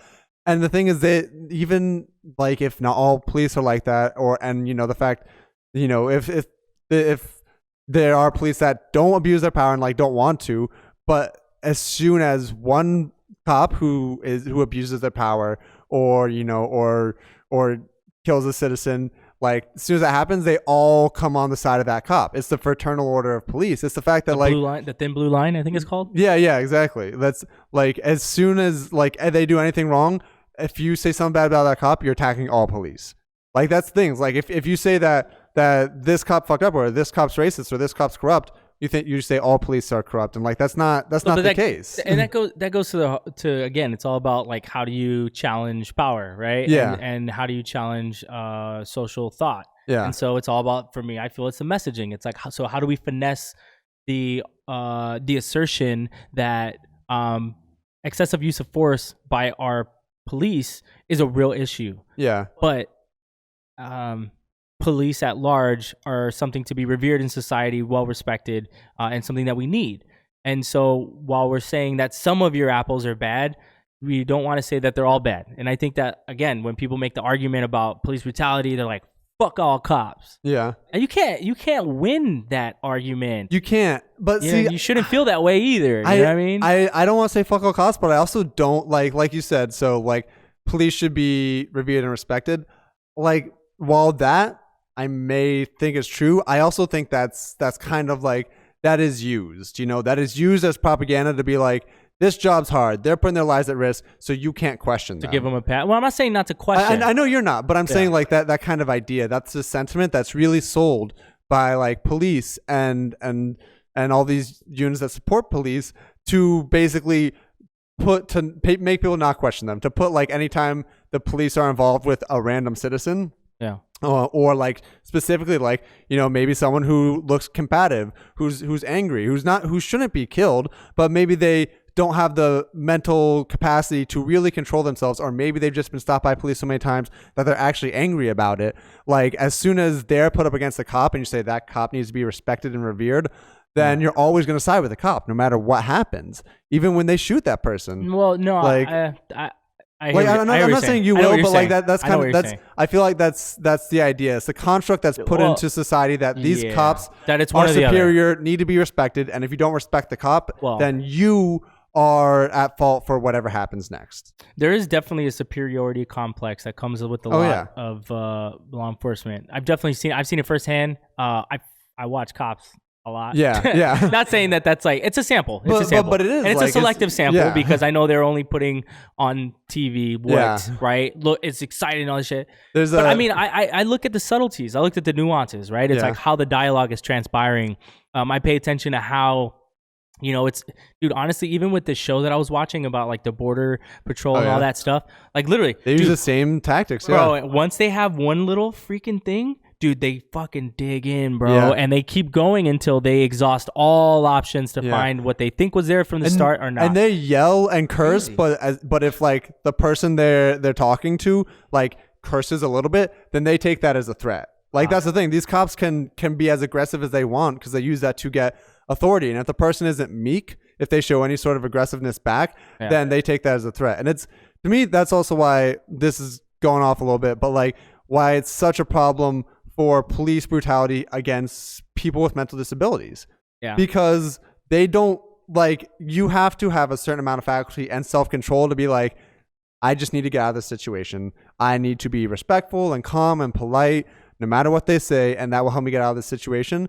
If someone has like a mental disability, or if they like, even if they can't control themselves at that time, then they're way more likely to not listen to what the cop says, even if they're not being aggressive. Like this, to me, this is hard because like I have family that has autism, and like that family member is like terrified of the police, like because it grew up with like that kind of respect. But like if there's cops around, they might start crying so if there's a cop that comes up to them and talks to them, like they aren't necessarily going to be able to listen to what that cop says or do something. So when a cop comes and points a gun at you and says, get on the ground, someone with a disability isn't necessarily going to listen to that. And just not even like coming at them, but not listening to the cop, not doing exactly what they say, is resisting arrest. We'll land you in jail. We'll get you arrested. Good chance of getting you killed. It's almost like Judge Dredd. Yeah, exactly. Dude, and it really is crazy. It is. They get to make the decision whether or not the trajectory of your life just changes forever. Yeah, judge, jury, and executioner, and they have immunity essentially to it. It's crazy. I don't know. Like it is. It's I hope it gets better. I know. That's where I'm like, don't get rid of police, but we need to fix the training to where like where they don't need to be in complete authority, where they're aware of people reacting in different ways. Do you remember or even see this when tasers first started being used, I feel like use of force escalated. Yeah. Because I feel like it's almost like so like, you know, they say in football that once they started having pads and a helmet, they started having more injuries because they felt protected, they were hitting harder. Yeah. Right? As opposed to when they were no protection, they would tackle someone and it was different. It was almost rugby-esque. Yeah. Rugby-esque. So I think like because now when you watch cops handling a situation, tasers come out, dude, like this. Everything is about tasing. Everything's tasing. And I feel like because there was this barrier that was created, I feel like law enforcement officers they're more scared now. Meaning, before, if you wanted to subdue someone, you had to get really close to them and you had to physically subdue them. It was like some guy's getting crazy, 4 cops will get in there, subdue the person, handle business. Yeah. Now it's like, listen to what I'm telling you. And it escalates because this person's getting more upset that you're not listening. Yeah, so that when they finally tase you, right, because they're so scared that you're going to hurt them. Yeah.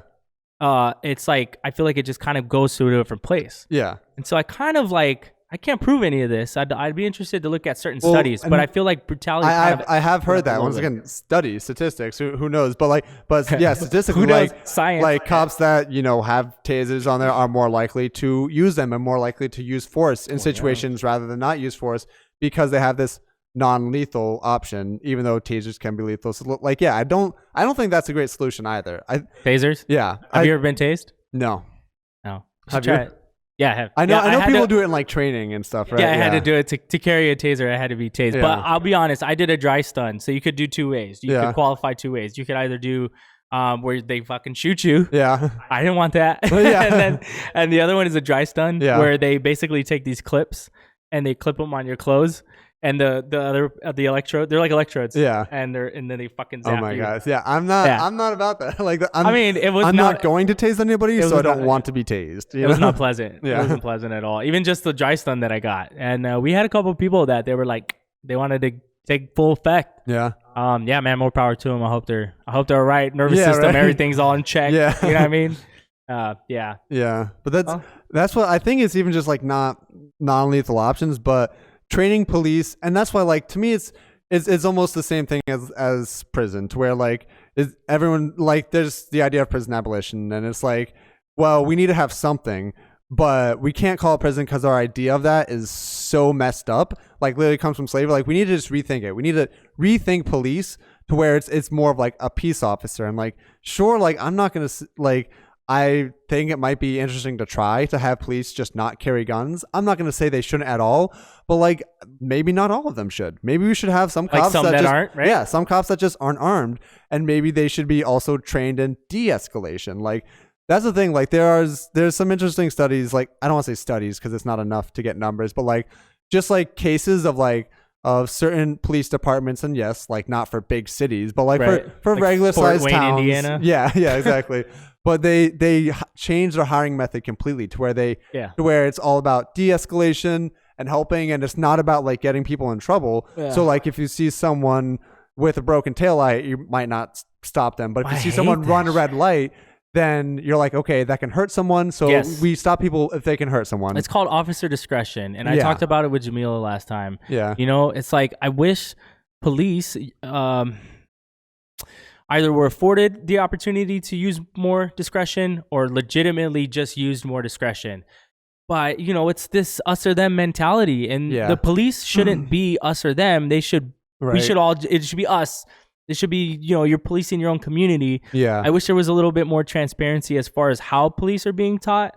Maybe something where like, you know, I would, as a community member, I would volunteer to go through the police academy, but not actually end up being a cop. And I know that costs money and that's resources. Yeah. But it'd be nice to have people in the community that built the camaraderie with the cadets build amongst themselves as they become part of this force. Yeah. Right? We need that mesh from the armed and the unarmed. Yeah. Right? So imagine, like you said, there'd be unarmed, and I think the unarmed would be just regular people that were able to probably go through the training, understand what they're being told, kind of offer ideas on solutions on how we can better educate the police to deal with the community, because something happens to you as you are part of this thing. Yeah. Right?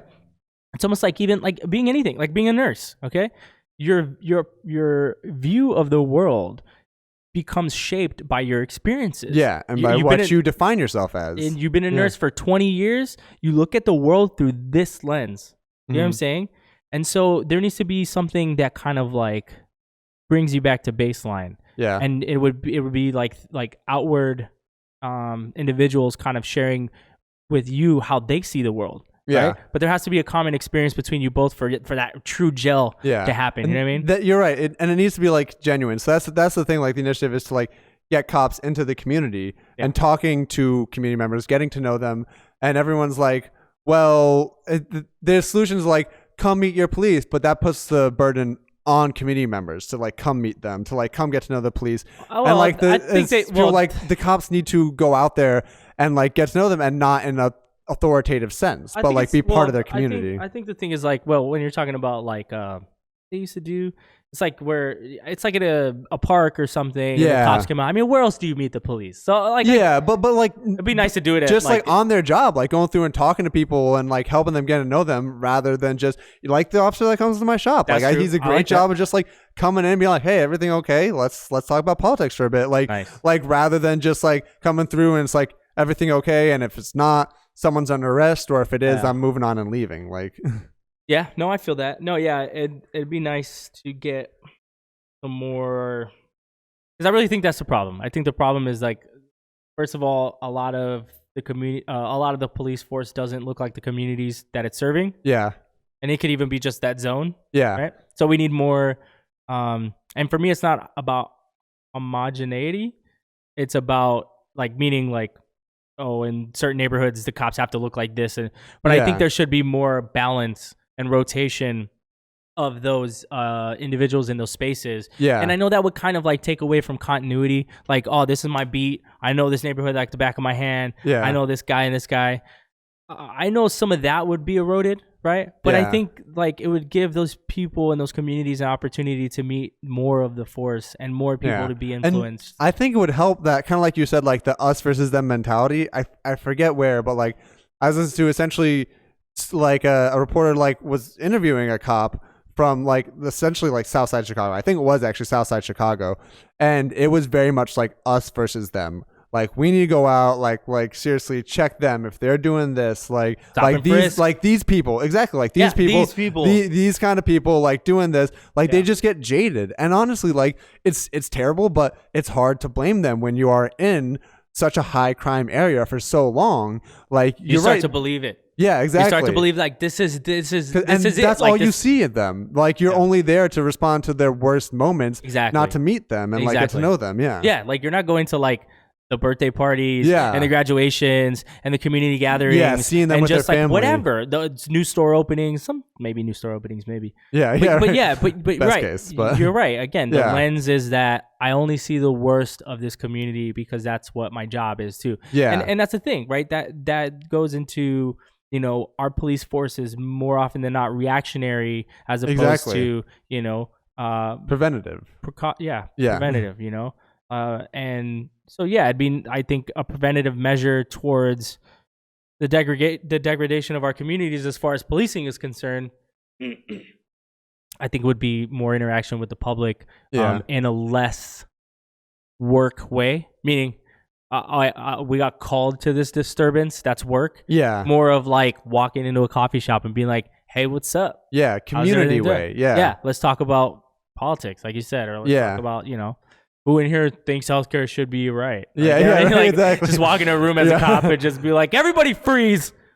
Who in here thinks healthcare is right? You know, like we just need more cops like that. Honestly, that should be on the test. That's funny. And it is unfortunate on the inside that you know, there is this culture that kind of doesn't lend for individuality and freedom of thought for a lot of things. Yeah. Because they're living, breathing people too. They love, they cry, they feel, and then they experience some of the most traumatic experiences out of all of us on a consistent basis. So imagine me just fucking kicking you in the face every few days of your life. You're just, if not every day that you go to work, you're just getting kicked in the face. Not literally, but figuratively, like just. And that's like, and I know that they have like counselors and stuff, but doing a better job of that would help the cops and also like help the community they serve. Like if they don't have those kind of mental issues, then they're going to be more well balanced and less likely to react in like unpredictable or violent way. And I think that I don't know enough about exactly what counseling services are in the police force. You should ask him. Yeah. I was gonna ask you. What kind of do you ever ask the cop that comes into your space? Like, do you ever like kind of get in it? You know what I mean? Not really, because he's pretty one track into talking about Bernie. Really? I love it. He's great. I know he's my boy. But yeah, I don't talk that much about like I talk a little bit about his beat. Like, you know, he's walking. I'm like, you walk all through the winter. He's like, yeah, I get all this. I got this stuff. Yeah. Oh. Yeah, I know, and that's whack. I know it makes me feel bad because I'm like, here's a cop who's like really progressive, really understands. I wonder if that's why he's on this walking beat. I wonder if that's why he's stuck here. So ask him that. Yeah. So I mean, really ask him. Just be like, hey, serious question for you: are you walking because someone wants you to walk, or are you walking because you're choosing to walk? Yeah. Right? That could mean a million things. But you're literally just asking that question. Yeah. So hopefully he won't take it in a weird way. Yeah. Yeah. Right. But that's what I mean by it's all about packaging of the messages, right? Yeah. Like, because if you ask him, hey, is because you like Bernie Sanders, are they fucking you over? Yeah. Yeah. Because that's gonna make him feel really like closed off, right? Yeah. But you're right. It's also like talking to individuals, because that's like just talking to this guy. Like, I don't see him as a cop. He you know is my buddy Nimish, but like my buddy Nimish. Yeah, hell yeah. Yeah, but I was in the elevator today. I think they were cadets. I think that's what they're called. They're in training. Yeah. They look really young. These 3 young women. I think they were going to Whole Foods or something. Yeah. But they were like by the gym where I go. Yeah, and it was just every time, because I live by the police academy, all I can think about is just like, man, I hope you're gonna be one of the good ones. I hope like you don't become jaded and just get all weird like a lot of them have. But I don't know, because I am not a cop, so I could only imagine. And that is also the thing where it's hard to like not sound like you're against the police, but you know how much money went into that police academy? Like it's just way too much money going into cops rather than the communities that they serve. Yeah, you know? I don't know how much, but I mean, I also think that. And here's the thing. I'm not saying your argument is not sound, but I think there's always an argument that could be made that too much money was spent on this thing. You know what I mean? Yeah. And always. Oh, for everything, man. But everything. Especially for the police. For the police? I don't know where they trained before. I don't know why they needed this facility. I haven't looked into it. Yeah. Do you know why? That's the thing. I don't know where they trained before, but I know they spent like almost like. So that's what I mean by when you take a stance towards something. Yeah. Right? Like, it very, very well may be true that they spent too much money on this thing that they did not need. Yeah. But what is the foundation of your argument? We don't know where they were at before. We don't know what advanced technologies were implemented in the new building that they're training. Maybe it has a new, I don't know, simulation facility built within, or you know what I mean? So the basic size. Yeah. Okay. I guess like I would need to see the reason that they have that to counter that. Yeah. But the basis of my argument is also just that. Like so I think they spent like 90 something million on this facility. It's a shit ton of money. Yeah. And so like, but also like the amount of money that police cost the city in legal fees for police abuse powers, like for court fees of people who had to end up suing for injuries or death is more than that base cost. And also like, can you imagine them saying like, we're going to put 90 million into Englewood, into bringing mental health facilities, into bringing more schools, into bringing like repairing the infrastructure and jobs? Like, no way. Okay. And I'll make the greatest happiness principle argument that we've talked about before, right? Yeah. So taking 90 million and putting it into a facility that trains police for the entire city, as opposed to taking that money and putting it into one part of the city. And now, don't get me wrong. I'm not saying that Englewood shouldn't have, financial injection to revitalize the neighborhood. I definitely am for that. Yeah. But if it was a decision between this or this, a few or many, I got to go with the many, right? Because that's going to affect the whole city. Is it greater happiness? That's the thing. Like, what are you accomplishing? Again, this goes back to what were the inadequacies of the facilities that were being used previously? Yeah. Were they outdated? I mean, we're in like how old is this damn city, man? Yeah. I mean, when was that other facility built? Was it riddled with mold and asbestos, and it was just finally, you know what I mean? Like, yeah, I mean, maybe. But I'm like, pretty sure. The thing to me is also like we get back to kind of that political representation where like police unions and the fraternal police have way more money than any sort of representation for these communities that they're serving in. Yeah.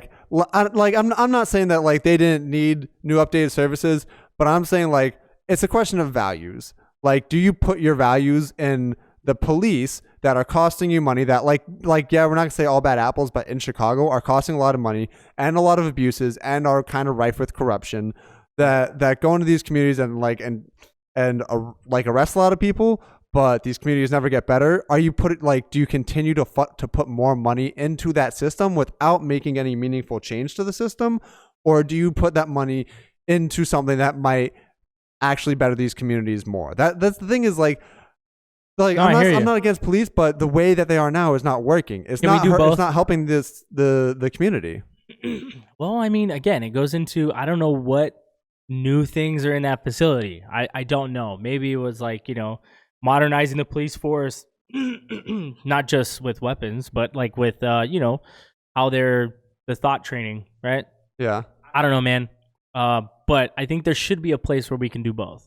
So I'll meet you halfway on that. Yeah. In the sense that we should be able to build a new facility, a modern facility for our police force, centrally located at that. Yeah. Right. Maybe open to the public. That I would like to walk through that motherfucker. Yeah. Bro. I would like to just go like kick it in some of the classes. Like I would do that. Right. Like, I would love to see what they spend the money on. Yeah. Right. Yeah. Transparency. Yeah. Right. Right. But yeah, you're right. Something that like is actually beneficial for everyone. Like we can, for everyone at least. Yeah. Right. But that's what I mean. Like, that's what I was saying earlier when I was like, I would enroll in the academy.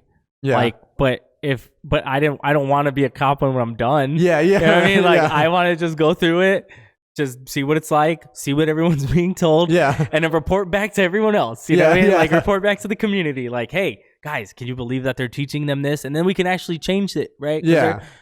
I'm sure there's a few things that are kind of like, Oh yeah, I'm sure. That kind of like, getting control of the situation. But yeah, and that's where like I think you're right. We need civilian oversight essentially. There's some push for civilian oversight committees, but I don't think there's like that in like the training of police. You know what I just heard? That the superintendent of the police force here in Chicago, can be a civilian. Doesn't have to be a cop. Yeah. Yeah, they're civilian. Yeah, crazy. Yeah, that is. See, like, that's okay. I like stuff like that. I would love to have like civilian superintendent. Yeah. I mean, like SecDef is usually a civilian. Yeah. Well, I mean, in the sense that like they didn't have prior military service, but Yeah, exactly. Yeah, there's a few weird things where some, and I forget that there's somewhere like it has to be a civilian, that kind of thing. Yeah, there's a lot of things like that. Yeah. Like in Lebanon, the president has to be a Christian. Oh, well, that's a whole different bag of worms, right? Yeah, that might be in the next session. But as far as I know, I'm pretty sure that's the way it is. It's like how their government was formed. Like they gave there's like a division of power. Oh, even though there's like elections for certain things for seats and stuff. Yeah. But that's a whole different can of worms over there, man. Yeah, that's very interesting. Yeah. Yeah. Well, cool. Well, how you feel? Everything good? Yeah, I feel pretty good. Yeah, it was awesome. Nice. Yeah. Yeah. Anything else on your mind? Any other topics you want to? Man, I feel like we talked about cops for like a whole 45 minutes. Cops were half of it, but I'm like, man, I didn't even get into half of like why we need to defund the police. So I think that's why we need to defund the police. Yeah. So what do you mean? No, go there. What do you mean defund? Like in what way? I mean, like I said, I don't think this money is going to things that help society, especially there's a whole thing where not even decommission, but like military grade weapons are bought by police. Oh yeah. Yeah. To use like on our civilians. They have what we had in Iraq, man. Yeah, exactly. Oh yeah. And like that should never be used on our own civilians. That's why those dudes shot up that UPS truck. They got all these big full fucking SWAT everything. Because you're not going to have that and not use it. And you should not use that. And so that's where I'm like, this money is literally going to hurting our own citizenry. Like, so defund that, put it towards something more useful. Yeah. I do agree with that. Well, civil forfeiture was a big contributor to that. Yeah, exactly. That's the thing. These police literally can rob you. That's where like people are like, like we need guns to not live in like a military state. I'm like, we kind of do. Honestly, like I'm not going to go as far as to say like we live in Nazi Germany, like back to Nazi Germany, which everything. Not to say we live in like a total militarized state, right? But if you actually wanted to come out and speak against the police, or come out against a cop for doing something wrong, like then you would come up against so much resistance. You realize that we do, in the sense that these cops don't face consequences, not any real ones. Well, yeah. Not I understand. 99% of the time. Some do, but even then, fucking Joe Arpaio, who is out there like arresting Sheriff Joe, right? Sheriff Joe arresting Mexicans without cause. Well, he's can gone get now. a pardon. Well, he's gone now. He got pardoned. Right, but I mean, he's no longer in power. He's running again. Again, he's no longer in power. So ideally, he doesn't win. Yeah, but again, but that's the thing. You can. The fact that he is free and can do that. But ridiculous. Again, how did he get into power? Right? The people in that area elected him. That's true. Who the fuck am I to go down there? Look, again, if he's not doing human rights abuses, which I know he was borderline fucking doing with those camps down there. Yep. Yeah, I know he was. Yeah. Well, yeah, he was, right? That's why. Again, the voters win at the ballot box. And I mean, the guy was so whack. Yeah. People I think after a while, people start living this narrative. They live this character that they've created for themselves. Like Donald Trump, right? Yeah. Okay, so I want to do this thing. I'm trying to make an effort to do this thing because I think it's the right thing to do. Okay. So I want you to think of one good thing that Trump has done. And I have one. Right. I think I had two. I know I have one for sure. I do have one. But if you ask me honestly, I would try and take the credit away from him for this anyway. But there's something good that's happened under his administration. Yes. Is he signed a Criminal Justice Reform Act into law. The Kim Kardashian one. Yeah. So who would have thought? That happened. That happened under his administration. Whether or not happened. Well, yeah, I'll leave it at that. He signed that into law. That is a good thing. That is a good thing. And I think we need more. I think it doesn't go far enough, but it is a good solid step. So yeah. Okay. There Mine. You go. Yeah. Nice. Was that hard? It's hard to not take credit away from him because there's a lot of things I could say that was like, well, it wasn't really him and it was what happened, but I'll say it was good. Yeah. He signed it. It was good. I feel like you don't get credit.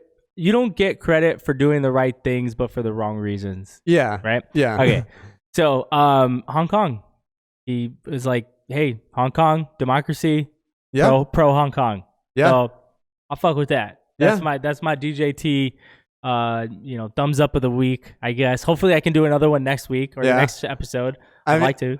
Yeah. No, you're right. That is really good. It makes me think of other terrible shit he's done and is doing similar statements. But yeah. I know. It sucks, right? Because it's it reminds me of, was his name Immortum Joe from what is the movie with the water? He owns the water. Mad Max. Oh, do you remember the beginning of Mad Max? And the dude had the water and he opened it for 2 seconds. Yeah. And water rained down and everyone was like, "Thank you." Yeah. Ah! And he turned it off and that was how he had power. Yeah. Because gave you a morsel. Yeah. Exactly. I feel like that's the Hong Kong and that's the couple things to make us think he's normal. Yeah. And then he goes around and tries to block the condemning of Armenian genocide. So, oh damn! All right. Well, on that note, Kohl, anything you want to plug? You got a book coming out. What's your deal right now? I'm not a book. I've got a blog where if you like the things I say, you can go back. You can check it out at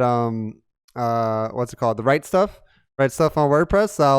I put stuff out there, and you can follow me Cold Brew on Twitter. Anything that I get published that's not on that blog, I'll share on Twitter. So yeah, there you go. Dope. Well, I appreciate you coming on, and I hope we do this again soon. Yeah, me too. This is great.